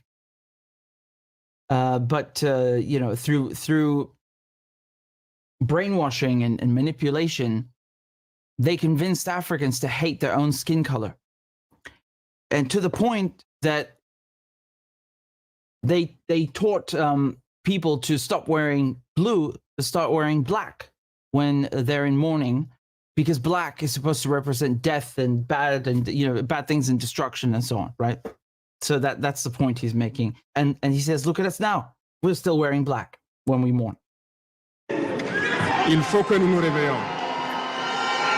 We have to wake up. Il faut que nous nous réveillons parce que voilà le cliché qu'ils ont en tête. Eux, ils sont l'empire du bien, d'autres sont l'empire du mal, et nous sommes l'empire des esclaves. Voilà comment les impérialistes voient le monde. Il faut que vous compreniez cela. He's saying we have to wake up. Imperialists see the world, like this. They are the empire of good. There is the axis of evil, and we are the slaves. This is how they see the world, and you have to understand this. Là, je m'en vais faire un coup de gueule à l'endroit donc de certains intellectuels qui continuent de vouloir prêcher pour les impérialistes. Est-ce qu'ils ignorent cette partie de l'histoire? Je n'invente rien. Ça a été déclassifié. Vous trouverez tout ce que j'ai dit dans les bibliothèques ou partout sur les moteurs de recherche. Ces intellectuels n'ont-ils pas lu cela? Ne connaissent-ils pas l'histoire de ce monde? He's saying all these academics and intellectuals in the West who keep trying to, justify imperialism, do they not know their own history? Have they not read any books? Everything I just said is declassified. You can find it in any library. Do they not know the history of the world? Peut-être par malhonnêteté ou quelques billets de dollars qui les amènent à toujours prêcher pour les impérialistes. Il faut que He said, hold on. C'est peut-être par malhonnêteté ou quelques billets de dollars qui les amènent à. Maybe it's through dishonesty or a few dollar bills that they always seem to arrive at the same conclusion, and they always seem to preach in favor of imperialism. Toujours prêcher pour les impérialistes. Il faut que nos intellectuels arrivent à tout moment à prêcher pour conscientiser nos peuples, nos masses populaires, pour qu'ils comprennent d'où ils viennent et comment ils sont vus des impérialistes.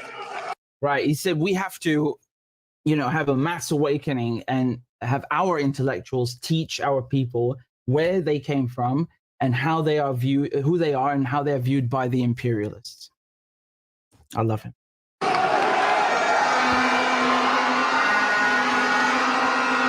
He is the youngest head of state in the world, 36.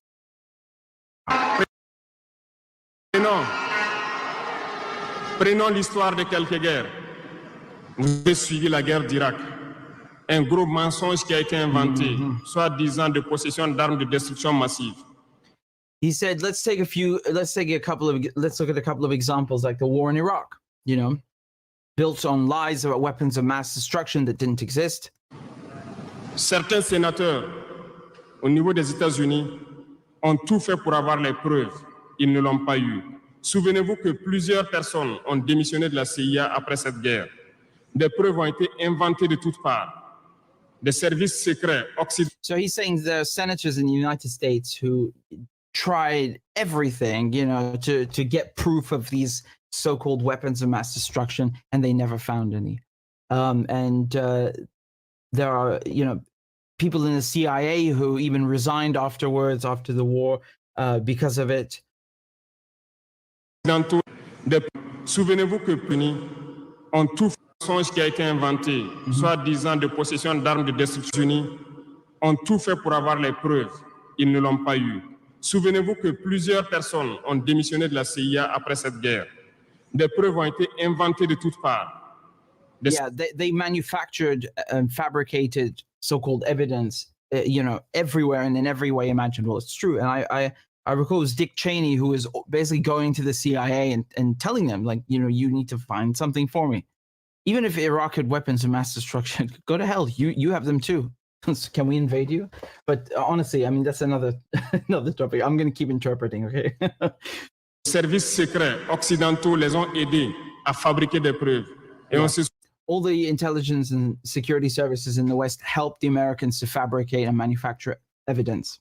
Souvient que le même Niger a été accusé en son temps en montant une fausse convention, un faux contrat. Yeah, I know what he's going to say. He's saying, remember, even Niger was implicated in this, fabrication of evidence because I know what he's going to say now, that Saddam Hussein was going to Niger and buying yellow cake. Remember what I was telling you? Uranium comes from, a lot of uranium comes from Niger. 1/4 of the uranium imported by Europe comes from Niger, okay? I remember this with yellow cake. Contrat de vente d'uranium à l'Irak. C'est le même processus qu'ils ont voulu amener la dernière fois pour soi-disant que le Niger vend de l'uranium clandestinement à l'Iran. C'est déjà vu. Ils ont prétexté cela, ils n'ont pas. And they tried to do the same thing last time by, again, by saying that Niger is selling uranium to Iran. Pas eu de preuves. Même les Nations Unies ont trouvé finalement qu'il n'y avait pas de preuves tangibles. They had no proof. Even the UN found that there was no, there wasn't a shred of evidence. De présence d'armes de destruction massive. Mais ils avaient leur objectif, il fallait détruire l'Irak. Right, so he's talking about Iraq, right? He's going back to Iraq now. He's saying even the UN found no evidence of weapons of mass destruction, but they had their objective. They'd set their minds on Iraq. They were hell-bent on destroying it. Ils ont détruit l'Irak. Ils ont créé l'État islamique, tout comme ils ont créé les talibans dans les années 80. They destroyed Iraq. They created ISIS, just like they created the Taliban in the 1980s. Yep. Les armées, les équiper, et après, ils prétendent venir les combattre. They arm them, train them, equip them, and then pretend that they're, coming to fight them. Yeah. Comprenez le jeu. Ça n'a que trop duré. Il faut qu'on se réveille et qu'on comprenne tout ça et que nous prenions conscience de notre situation et nous battre pour notre avenir. Yeah, it says, wake up, understand the game. We have to take control of the situation and our future.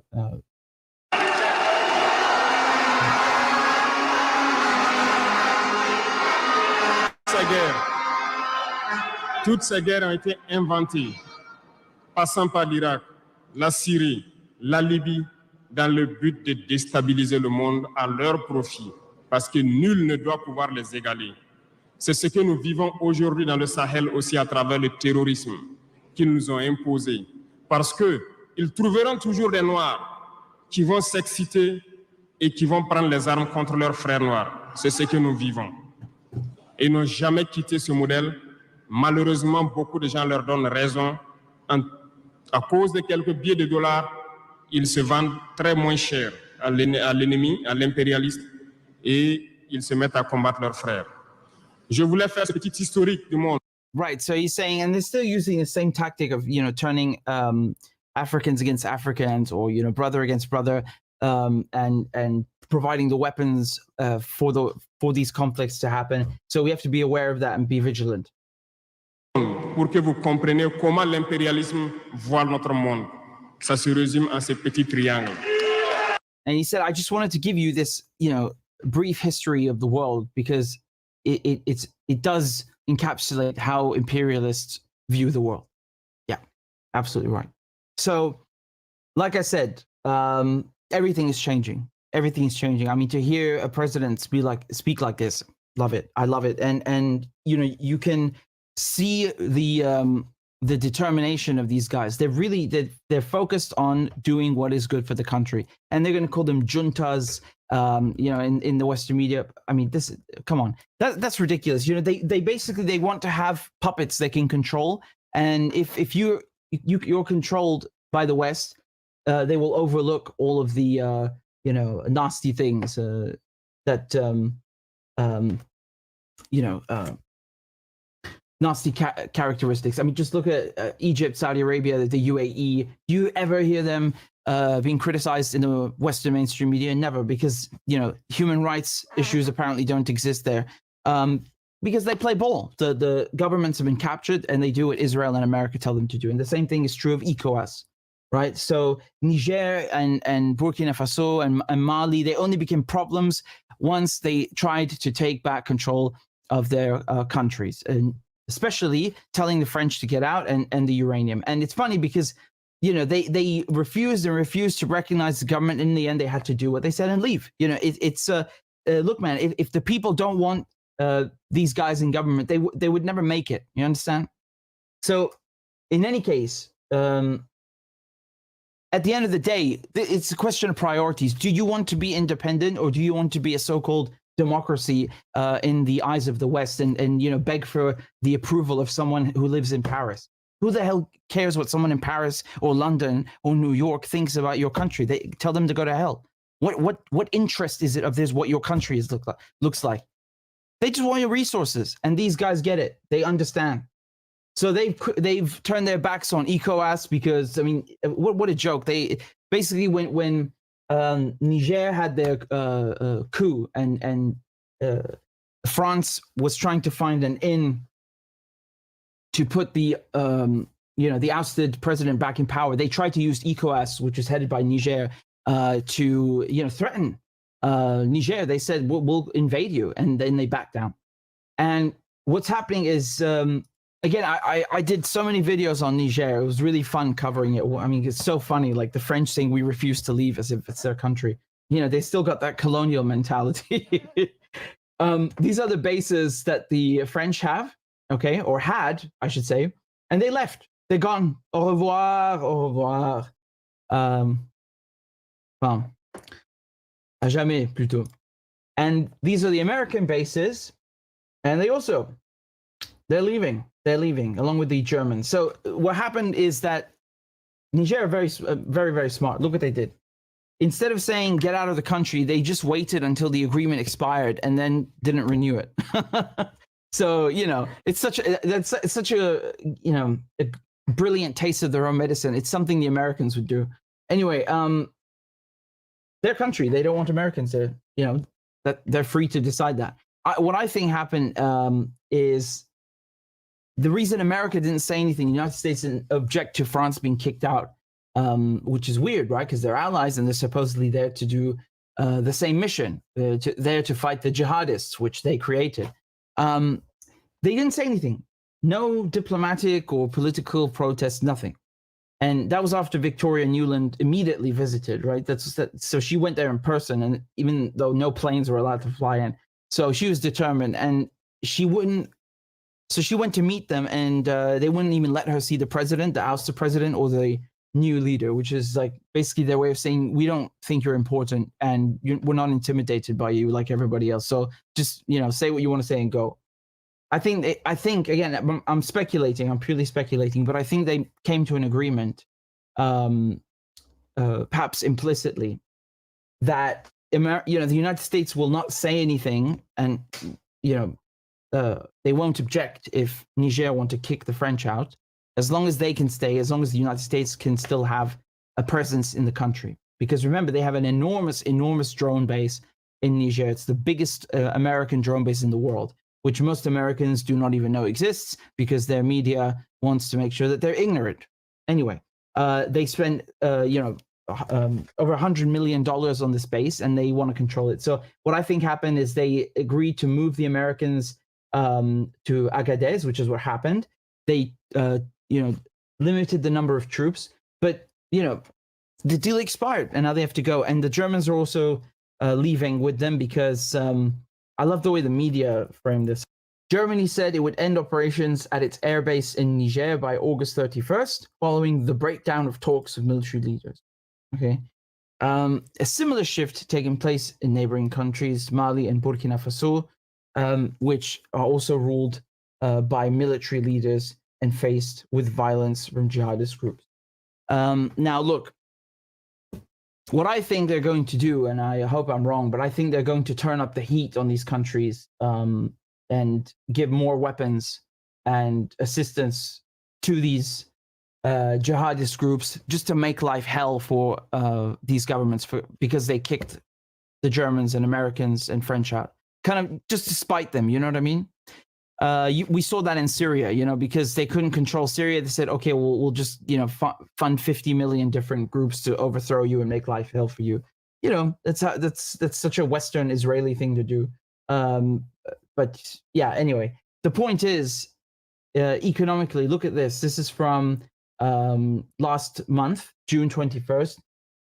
Niger revoked the licenses for this French company to mine uranium in Niger. Okay, so it's called Orano, right?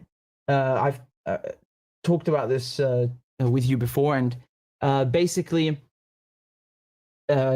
Niger is the world's 7th largest supplier of uranium used for the production of weapons and nuclear power. Now, in 2022, the country supplied over a quarter of the uranium used in the EU, making it the 2nd biggest uranium source for the EU after Kazakhstan. Now, before the coup, Niger was the West's major economic and security partner in the Sahel, the vast region south of the Sahara Desert. But the military junta, you see this term that keeps coming up, junta, it's a derogatory term. It's like, it's a banana republic with people who have Kalashnikovs. It's just how the media, serve as a mouthpiece for the State Department. Like, oh, you won't work with us and you won't allow American troops in your country or American companies and American banks to take over your market? Okay, we'll just call you a junta and smear you and paint you as savages and violent people. That's how they do. So in any case, this mine, Imuraren, all right, in the north of the country, it's one of the largest uranium deposits in the world. It's got reserves of 200,000 tons. Mining activities were supposed to start in 2015, but production was halted after the crash in uranium prices following Fukushima.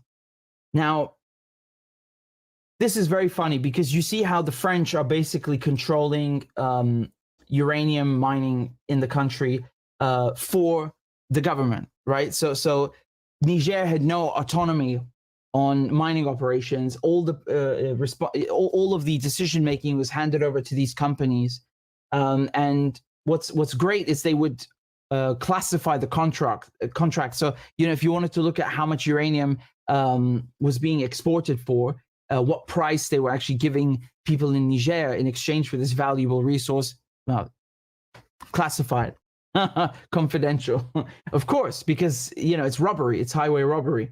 So one of the reasons they used to revoke the license is that they didn't do anything. They didn't meet their expectations at the plant, and as a result, it has, quote, been returned to the public domain and exempted from all contractual rights.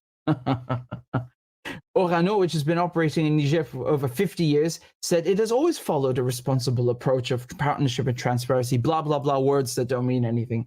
Yeah, just say, we're sorry for robbing you and we'll pay you back. By the way, Niger are asking for reparations for all this theft. Yeah, it adds up quite a bit. Yeah. So the company said it's willing to keep all channels of communication open. Yeah, I'm sure it is. Basically, please take us back. So look, man, I'm so proud of them. I'm really proud because this is what independence and autonomy looks like.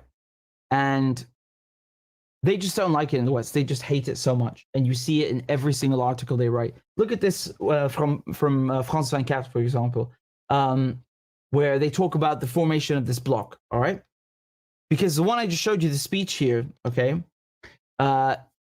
so this one was at the formation of the alliance. Okay, and they held this in a giant stadium, and I just want to read to you a bit of these quotes that they listed here. So, President Colonel Goita said that by allowing the free circulation of people and goods within the three-country bloc, the confederation that they were putting in place would one day give way to a full-fledged federation, uniting 72 million people into one community. We're moving beyond individual national identities. Instead of citizens of Mali, Burkina Faso, or Niger, we'll refer to ourselves as people of the AES. In this alliance, Burkinabe or Nigerian will feel at home in Mali and vice versa without encountering administrative barriers. See, that is what the West hates so much. Remember, all these borders that you see in Africa and the Middle East were drawn by Europeans. They're made up. They're just squiggles on a piece of paper. They don't exist in real life. They are made up by the West to, you know, pigeonhole and label and categorize colonies, you know, places you steal from, right? So the best thing to do to fight neocolonialism and reject the effects of colonialism is to do exactly this. You reverse the borders. This is something Arabs have yet to do. You know, Syria, for example, they carved Syria up into Lebanon, Israel, Palestine, Jordan, you know, a chunk in Iraq, a chunk in Turkey. This is ridiculous. Syria used to stretch to Gaza, and then you have Egypt. That's how it naturally was, right? And people did not, I mean, obviously you had these regions of Palestine and Lebanon in there, but they weren't, you know, people did not regard themselves as separate nations. That's a Western concept, barely 100 years old, you know, all these Sykes-Picot and Balfour declarations. So again, they did the same thing in Africa, and this is the best thing to do. It's so good. It's taking back, you know, their sovereignty by kicking out foreign troops, taking back control of the resources, and taking back control of their identity. I love it. I love it. This is what you have to do. It's so smart. It's so good. The joint communique issued by this summit says that upon this imminent union, the three countries would pool their resources to build wide-reaching transport and communications infrastructure to facilitate trade and free movement of goods and people, to support an industrial transformation, and to invest in the three nations' agriculture, mines, and energy sectors. So again, I think in this case, they're going to get the Chinese to help them, which is great because, you know, Chinese have been going around the world building they have the best technology. They are the best at building infrastructure. And you see a pivot in these three countries, or I should say in the AES, right? You see a pivot to Russia and to China and to Turkey and to Iran. And why not? Why not? This is another form of control. You know, it's like you want to be allies with China? What are you, a communist?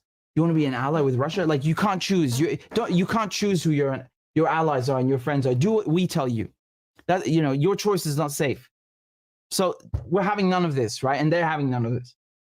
And they talk about their resources. I mean, you don't understand how much robbery has been going on in Africa. It's unbelievable. I don't think you could ever calculate the amount of you know, wealth that has been stolen. It's so much. It's so much. It's still ongoing too. All right.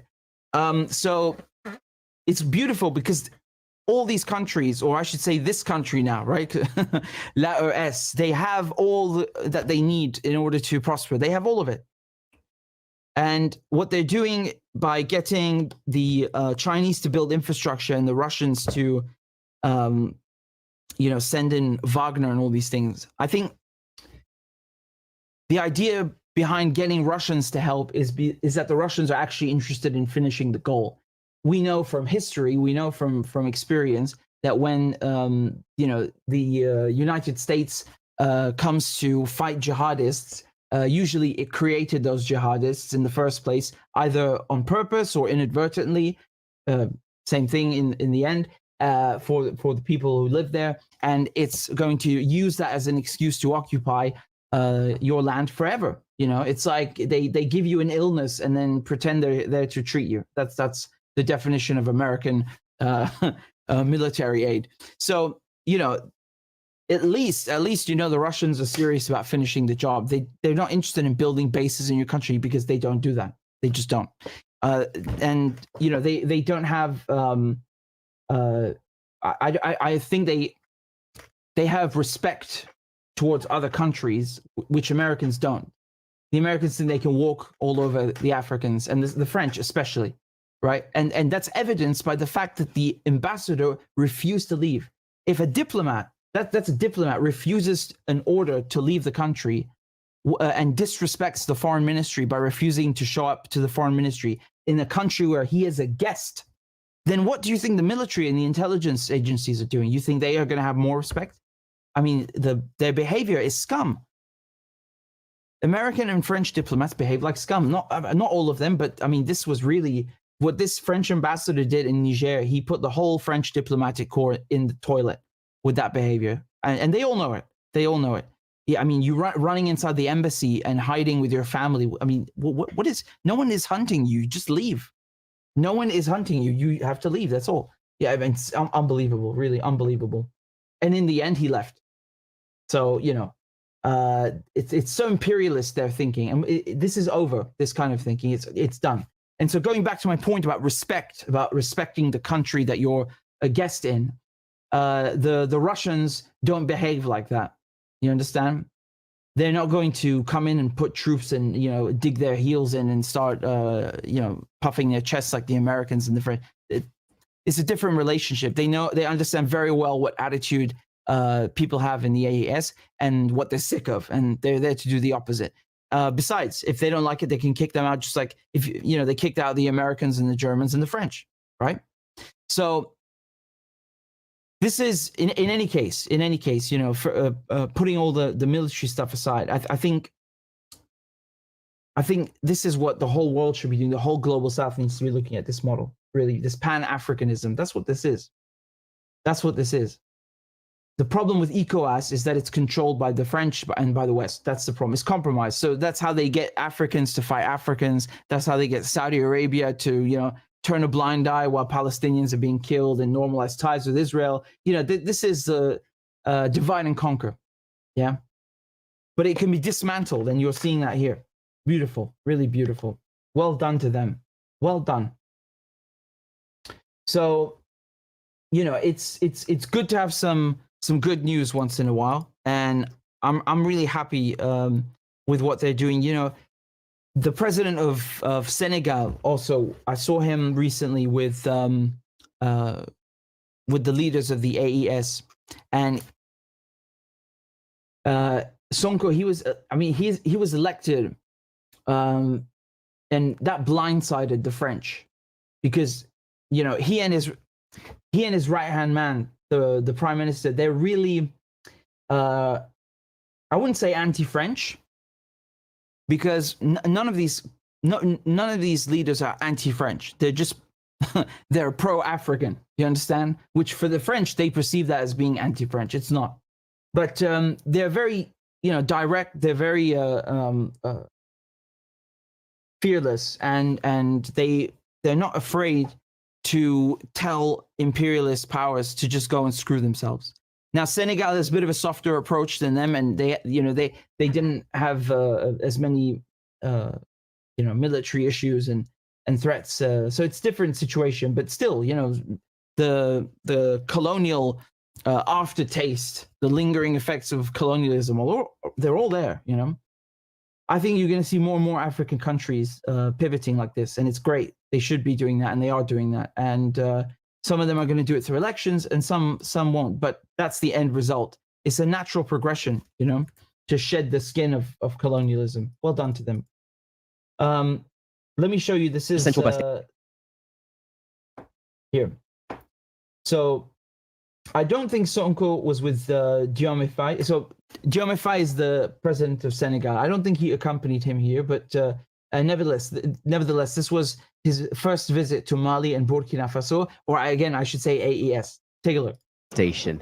A farmer from Timbuktu and a jeweler from Ouagadougou wait for their names to be called out. Ahead, a treacherous journey, 2 to 7 days on a bus traveling across the war-torn Sahel toward home. And yet, despite the threat of attacks from ISIL and Al-Qaeda fighters, the young farmer is more worried about the changing climate. In his bag, precious rice seeds resistant to droughts. People are going hungry, he warns. I plant millet and rice. In Senegal, there are seeds that I cannot find in Mali. In January, the juntas in Mali, Niger, and Burkina Faso announced they would break away from the regional body ECOWAS after the organization imposed sanctions on them. The withdrawal and threatened to invade, but okay. Isn't just about trade. It will also end free movement across West Africa for their citizens. I'm worried for my wife and children. With these 3 countries detaching themselves, it's not going to be good. To divide us will hurt us all. All African countries need to work together and unite. I don't think that's being fairly represented. On the contrary, they want free movement with one another. It's ECOWAS that is closing off the borders and sanctioning them, you know? Senegal's new anti-establishment president, Bassirou Diomaye Faye, is visiting neighboring Mali and Burkina Faso. There you go, anti-establishment president. What do you mean anti-establishment? You mean France is the establishment? Yes, that's a good characterization, but not anymore. Again, it's better to say pro-African, pan-African than anti-this. That's Faso, a move supported by regional leaders. They hope he can succeed where others have failed. For Senegal, everything needs to be done to avoid a dismantling of the regional body ECOWAS because it's essential for security in the region and also on the economic front. Mali is landlocked and 90% of its goods transit through Senegal. Ahead of the Muslim celebrations of Eid, the Senegalese capital is being flooded with sheep. Most come from neighboring Mali. The country is Senegal's biggest trading partner. And with the new elected government, it seems the 2 countries share more than economic ties. Both countries are looking for a break from their past relationship with France, the former colonial power. Early in May, Prime Minister Ousmane Sonko announced it was time to revisit the presence of a French military base in Senegal. You see what I'm saying? French soldiers have been present in West Africa for over 100 years. President Faye's visit is the start of a new journey for citizens across the region in search for a new direction. Nicholas Hawk, Al Jazeera, Dakar.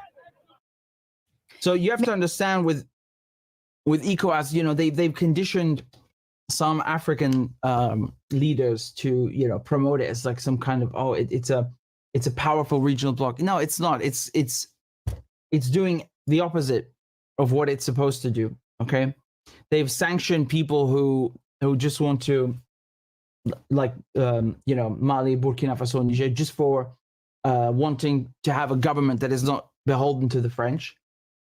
And then, like I said, they threatened to invade them. And then also you have all these military attaches from the West and all these Western companies and representatives. It's like, it's like cutting a hole in a wall or punching a hole in a wall or cutting a hole through a fence and allowing all the crap, or rather the bad things about Western foreign policy to flow into Africa under the guise of regional cooperation. You understand what I'm saying? It's something that needs to be completely reformed, honestly. This is a statement from July 30th, from 2023. So the United States welcomes and commends the strong leadership of the Economic Community of West African States, that's ECOWAS.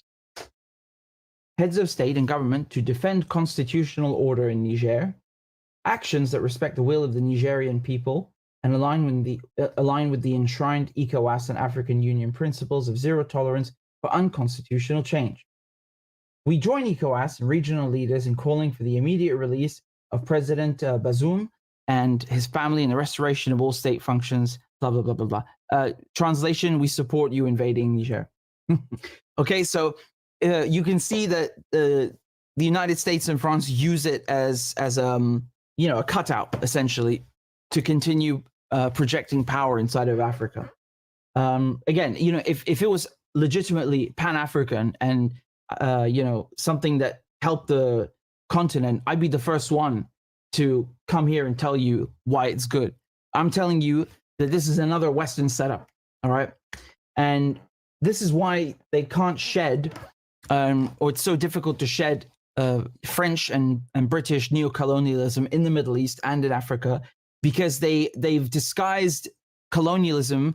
Not, they don't do it directly through the state. They do it through corporations and through these blocks, right? So it looks like it's a different initiative, but it's still the French state. It's still the British state, etc. In any case, man, Captain Ibrahim, he dropped so much truth, really. Again, YouTube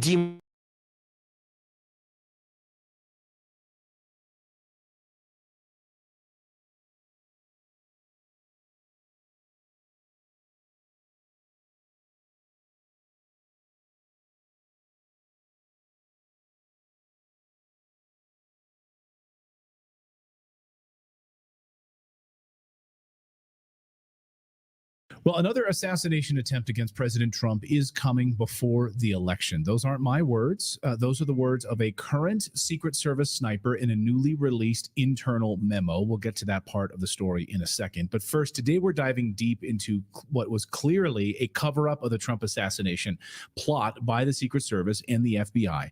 What if I told you that the Secret Service, a once revered institution, was supposed to hold them up in such high regard, tasked with the protection of our nation's highest leaders, is officially entrenched in a cover-up. We're seeing it as clear as day right now. Would that surprise you at all that they're involved in this cover-up? Let us know in the comments. What if I also told you that the FBI, another cornerstone of America's security apparatus, is knowingly spinning a total lie by omission and a narrative that they're trying to put forth to shield the truth? Maybe trying to protect the Secret Service in this? Would that surprise you to know that we know, of course, all of this? We know that Director James Comey were directly involved in exonerating Hillary Clinton before they even had completed the investigation into Hillary Clinton and her email server. How do you do that? How do you collude with Democrats to push a fake Steele dossier in order to keep Trump from becoming president? That's a fact. So we know the track record of the FBI. Well, the FBI just lied by omission right to the United States Senate in front of Congress. We'll get to that part in a second.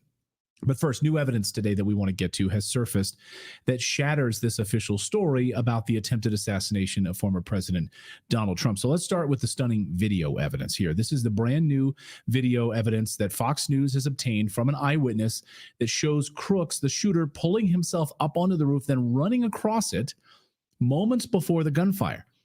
The footage is absolutely bone-chilling because it's clear, it's undeniable, and yet local law enforcement and the Secret Service on the scene did nothing about it. There was the shooter's location 150 yards away. Why were the officers who had a clear view of the roof so negligent in this? There's a clear line of sight to the stage where Trump was speaking. The acting Secret Service director had no adequate explanation for this lapse yesterday during testimony. I even quoted him saying, "I cannot defend why that roof was not better secured." I cannot defend why that roof was not better secured.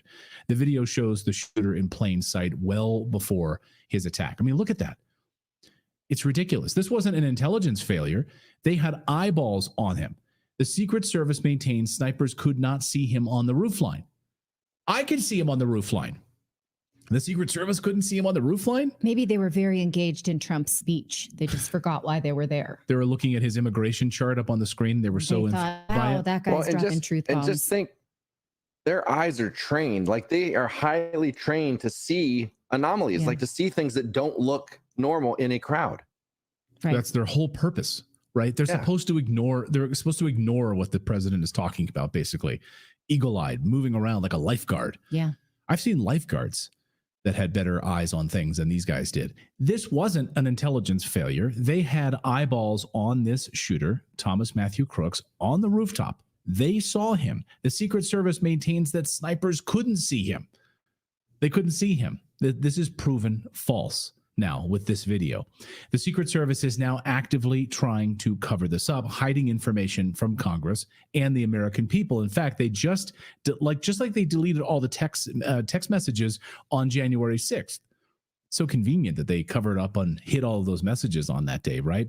Well, the Secret Service cover up, according to the Judicial Watch, the Secret Service has rejected a Freedom of Information Act request that sought key documents about the whole thing. This isn't just bureaucratic red tape. This is them actively withholding that information from the public, and the information the public has a right to know. So here's Judicial Watch. They say the Secret Service rejected their FOIA requests for any records about the assassination attempt on former President Trump. And these were records related to the assassination attempt, and the agency refused to produce any documents.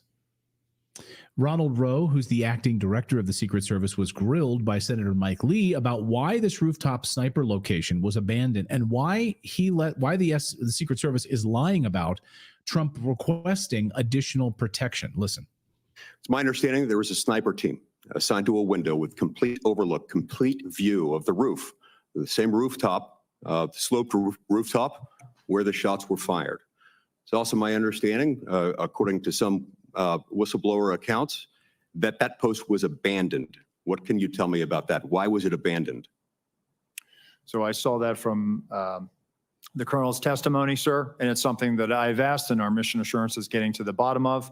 And there were two-man counter sniper teams from the locals that were in that AGR building.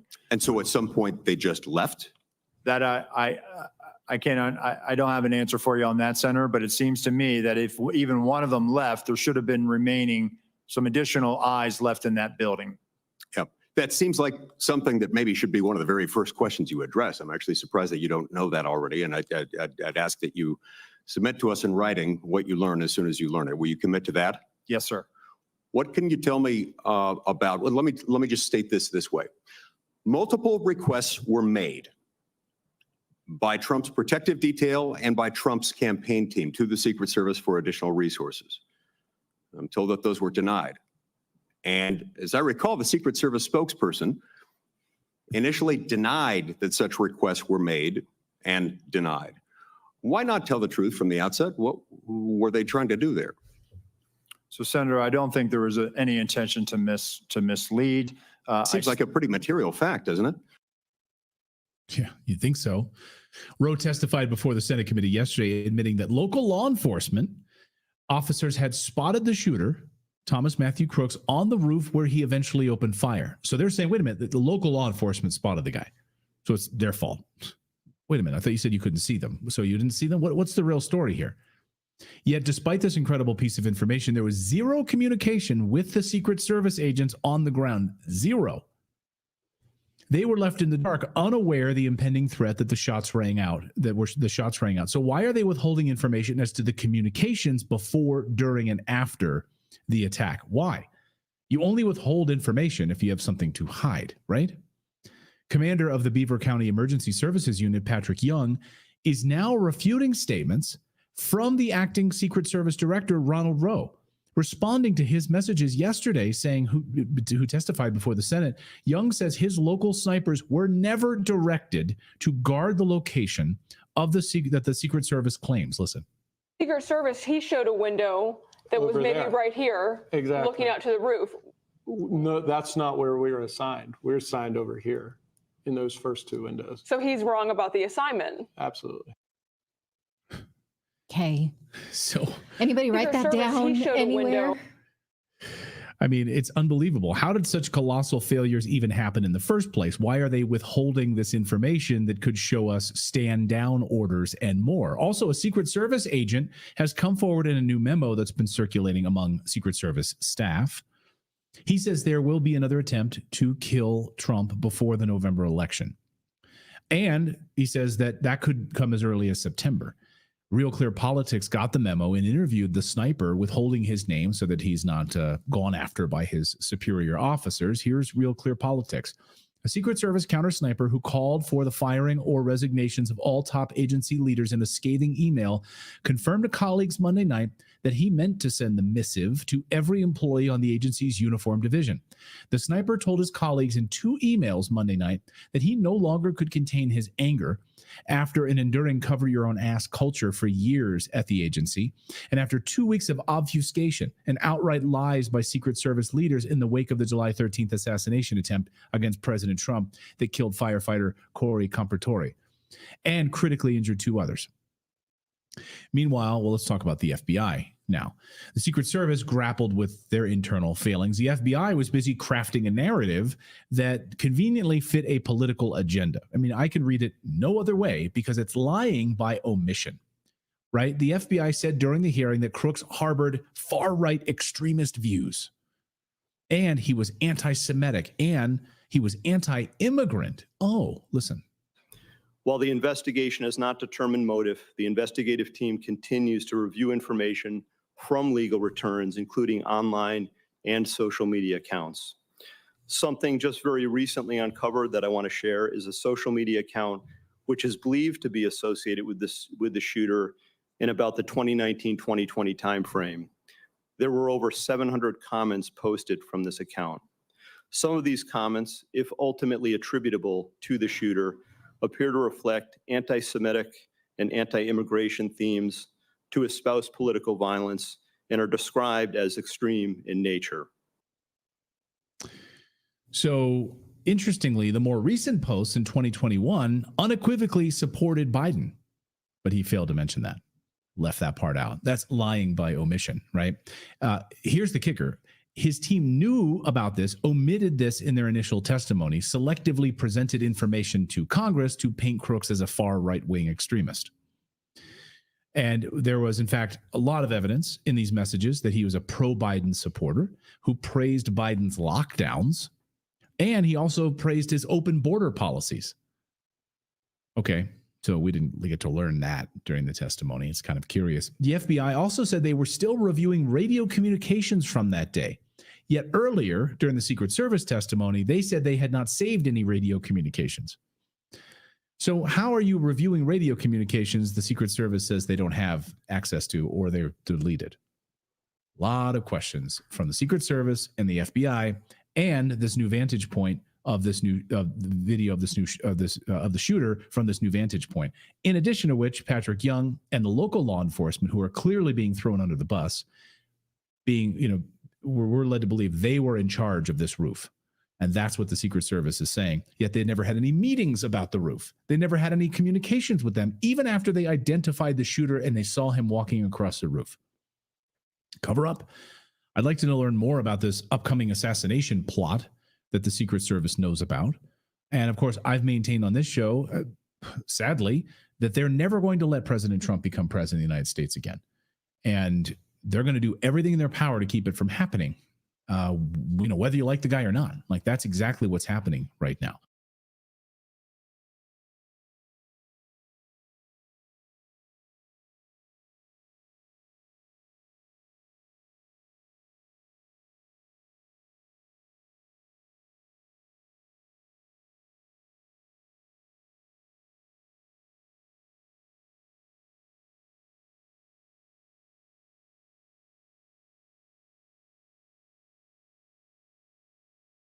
What are they trying to? So make no mistake about it. Make no mistake about it. There has been a lot of strange and bizarre events taking place these last few weeks. These events are really ramping up ever since July 13th, Trump's rally. Ever since Trump's rally, there has been something going on to keep us talking about it, to keep us focused on it.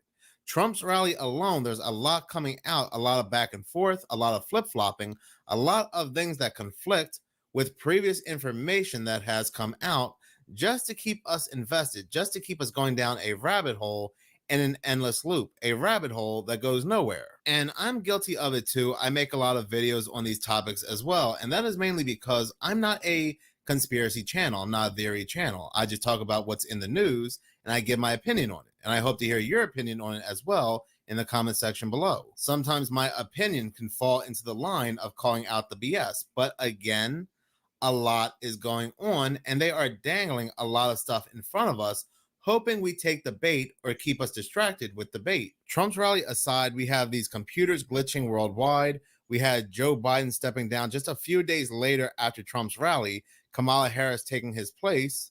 We have the things that are going on with the 2024 games. We have political leaders on the left. We have left-wing media talking about this is weird, that's weird, he's weird. We have people on the right and other political affiliations trying to sort out what's weird and what's not weird and pushing back. Someone put together a collage how often we are hearing the word weird lately coming from politicians, news, media, and celebrities. So they really want us to focus on this word weird and get us talking about it. So if you sit back and look at everything as a whole, you ask yourself, what are they trying to keep our focus away from? What are they trying to stop us from looking at? What are they trying to stop us from talking about? I went into deep thought, deep concentration, and I said to myself, what is going on? Why does everything feel so wrong? Why does everything feel so off? What is this big thing that's coming that they don't want us to focus on? And the word that instantly came to my mind was earthquake. And the reason why I thought of that word could be because I make a lot of videos on the new Madrid fault line. Subconsciously, I am very worried about this fault line. So I do what I normally do when I get a word that comes to me and I search that word in my search engine, come to find out there's not really any new updates to what's taking place at the new Madrid fault line. There has been a couple of recent mini quakes, but nothing really big or nothing to be alarmed about. But that is when I came across this article here when things started to slowly make sense to me. This article from 101theeagle.com, New Madrid, Missouri earthquakes have just gone viral on TikTok. Now, this article was released or published on July 25th, and it talks about how everybody is talking about the New Madrid earthquakes or the New Madrid fault line on social media. This article starts with, something very curious just happened. New Madrid, Missouri earthquakes have suddenly gone wildly viral on TikTok, and they've taken me with them. And that's not the strangest thing about this. Now, that is very, very true. There has been a massive increase in interest when it comes to what is going on at the New Madrid fault line. And what is going on is a massive increase in activity at this fault line. The New Madrid fault line is already and has been a very active fault, but since the start of 2024, there has been over 60 earthquakes reported in the span of 3 months. People who live around this fault line have noticed the increasing activity as well, and they are starting to wonder if they should start preparing for the big one. People all over different social media platforms like TikTok, YouTube, and Twitter are also talking about the New Madrid fault line. There's a pretty popular individual on TikTok named Nick Jackson who made a video on the New Madrid fault line. Currently, it sits at 1.4 million views and nearly 100,000 likes. If you or anybody you know live anywhere in this area, you need to watch this video because this is supposed to be a simulation of what the New Madrid fault line could do. So basically, the National Guard has been in Missouri holding multiple drills just in case an 8.4 magnitude earthquake hits the New Madrid line, which is crazy. I just showed you guys this photo in the intro, but this is the new simulation of what it could do. I'm actually in the red. This is terrifying. So the Missouri Department of Natural Resources now says that there's a 10% chance that the state will experience a magnitude 7 or higher earthquake in the next 50 years. They're saying that obviously an earthquake like that would be extremely catastrophic, but there's an even better chance that a major earthquake greater than 6 cause massive damage too. And then they're saying that the estimate actually goes up to 25% that Missouri will see a quake that large in the next 30 years. Basically, all of this stuff has been going down for the past few days. There's actually simulation videos showing what the approximate damage could be across the United States. And ocean would basically open up, and then all of the middle of the U.S. would be water. By the way, I want to make sure that everybody knows that this was all just a drill, and this is a simulation about if an earthquake did happen, this would be the New Madrid fault line, and it would be crazy, but we're all okay. This is all very new, and I couldn't find that much information, but make sure you add me and come back tomorrow. If you or anybody you know live anywhere in this area, you need to watch this video because this is supposed to be a simulation of what the New Madrid fault line. So am I the only one who didn't realize that they were preparing for like a mega earthquake drill in St. Louis right now? Watch this. I-64 behind us, you can see some military vehicles and military members starting to arrive and get ready to go for this exercise. The drills start today. Really, this is more of a prep day, and then they run through Wednesday. The downtown area will be even busier than usual with this large-scale training taking place. Marino Automotive Group Skyfox can show you the scene over us live right now. Again, we're in this parking lot just south of Busch Stadium. Vehicles just starting to arrive as things start to amp up here for this training. We can also show you some video that we captured a little earlier as military vehicles started making their way through downtown St. Louis. The exercises here are being facilitated by the Michigan National Guard working in conjunction with the Missouri National Guard. The drill scenario here involves an 8.4 magnitude earthquake from the New Madrid seismic fault hitting the St. Louis area. The training is going to focus on a simulated response to civilian casualties and chemical contamination in the vicinity of Busch Stadium during a baseball game. Organizers tell us some 500 people are taking part in this drill. It also involves river crossings along the Mississippi between St. Charles and Grafton in the event that bridges could be damaged by a major disaster like an earthquake. These exercises are not open to the public. Authorities say drivers along 40 or 64 near Busch could see this equipment and exercises taking place. I-55 drivers might also see some military traffic this morning. These exercises are going to use a lot of material, including helicopters and vehicles, damaged vehicles and debris, and there will be multiple staging areas near Busch Stadium. One note for drivers, 8th and Clark right by Busch will be closed during the day as these exercises unfold. This is the first time that St. Louis is hosting these exercises. Last year, similar exercises took place in Nashville. We have more vehicles trying to kind of pull in here as this starts to get going. More military vehicles, some St. Louis police vehicles just around the area here, all taking part in this exercise. And again, it's not just this one person on TikTok talking about this potential massive earthquake, but there are multiple people talking about this big earthquake. And yes, a 6.0 earthquake striking the New Madrid fault line would be big, but if it's something on the lines of the 1800s earthquake, we can forget about it. The news of this massive earthquake and these people talking about this massive earthquake seem to be drowned out by all this other wacky news that's going on that has our attention. The USGS has said if a massive earthquake like the 1800s were to strike today, multiple states would be uninhabitable. They would stay uninhabitable. As you have heard in that video, the government keeps running simulations in this area. Now, it's not unusual for simulations to be ran once a year, especially during earthquake week and especially in a location where they have a very active fault. But they keep running simulations in this area in just this year alone. In the beginning of this year, they ran virtual simulations calculating the damages, calculating how many lives would be lost, how much money it would take to repair everything. Then, during earthquake week, they were running more physical simulations. They were running more drills.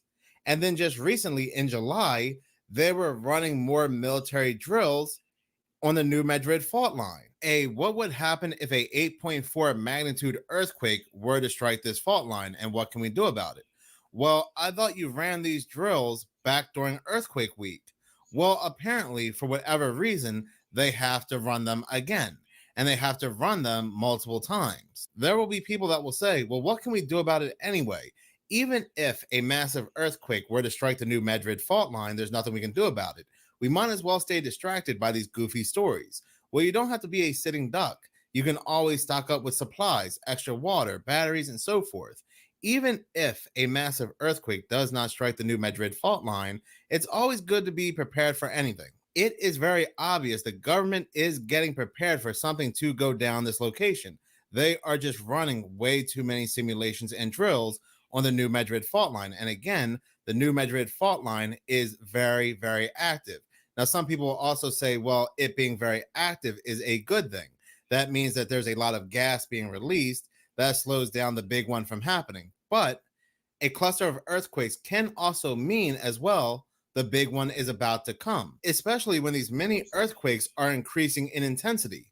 So if the government is preparing, there's nothing wrong to say that you should prepare as well. And I have said in multiple videos where I have covered the new Madrid earthquakes that everything we have seen today in 2024, the two great solar eclipses, the very rare comet around the same time, the occurrence of these two broods of cicadas and so forth, were all seen during the 1800s, just right before, months before their massive earthquake. So everything we see today parallels with the early 1800s. Those in the 1800s, 1811, 1812, they had their multiple warnings, and we are getting ours. And this is not something I'm just fear-mongering, as I have been talking about the new Madrid earthquakes for months now. Then, believe him or not, it's just more people still feeling like something big is about to happen. Something massive is going to strike, and many people have their attention focused on the new Madrid fault line, and it seems like this attention is now being focused away more and more by, again, all this goofy news. Even if it has nothing to do with the new Madrid fault line, even if they're not trying to distract us with what's going on at the new Madrid fault line, just listen to what they want us to talk about. How Trump is weird. His vice president is weird. Things you do if you're not liberal is weird. If you're a Republican, you have to push back with things that are not weird and talk about why the liberals are weird. Like, come on, this is getting very ridiculous now. And now they are making movies about the new Madrid fault line. This is how you know something is about to go down when they get Hollywood involved. That they are doing their predictive programming when it comes to the new Madrid fault line. It's supposed to be fiction, it's entertaining, but at the same time, Hollywood always likes to give you the truth in plain sight. But in any case, I do want to hear from you. Do you believe they're distracting us away from what's going on at the new Madrid fault line, or do you think it's something else altogether? Again, Kofi, follow me.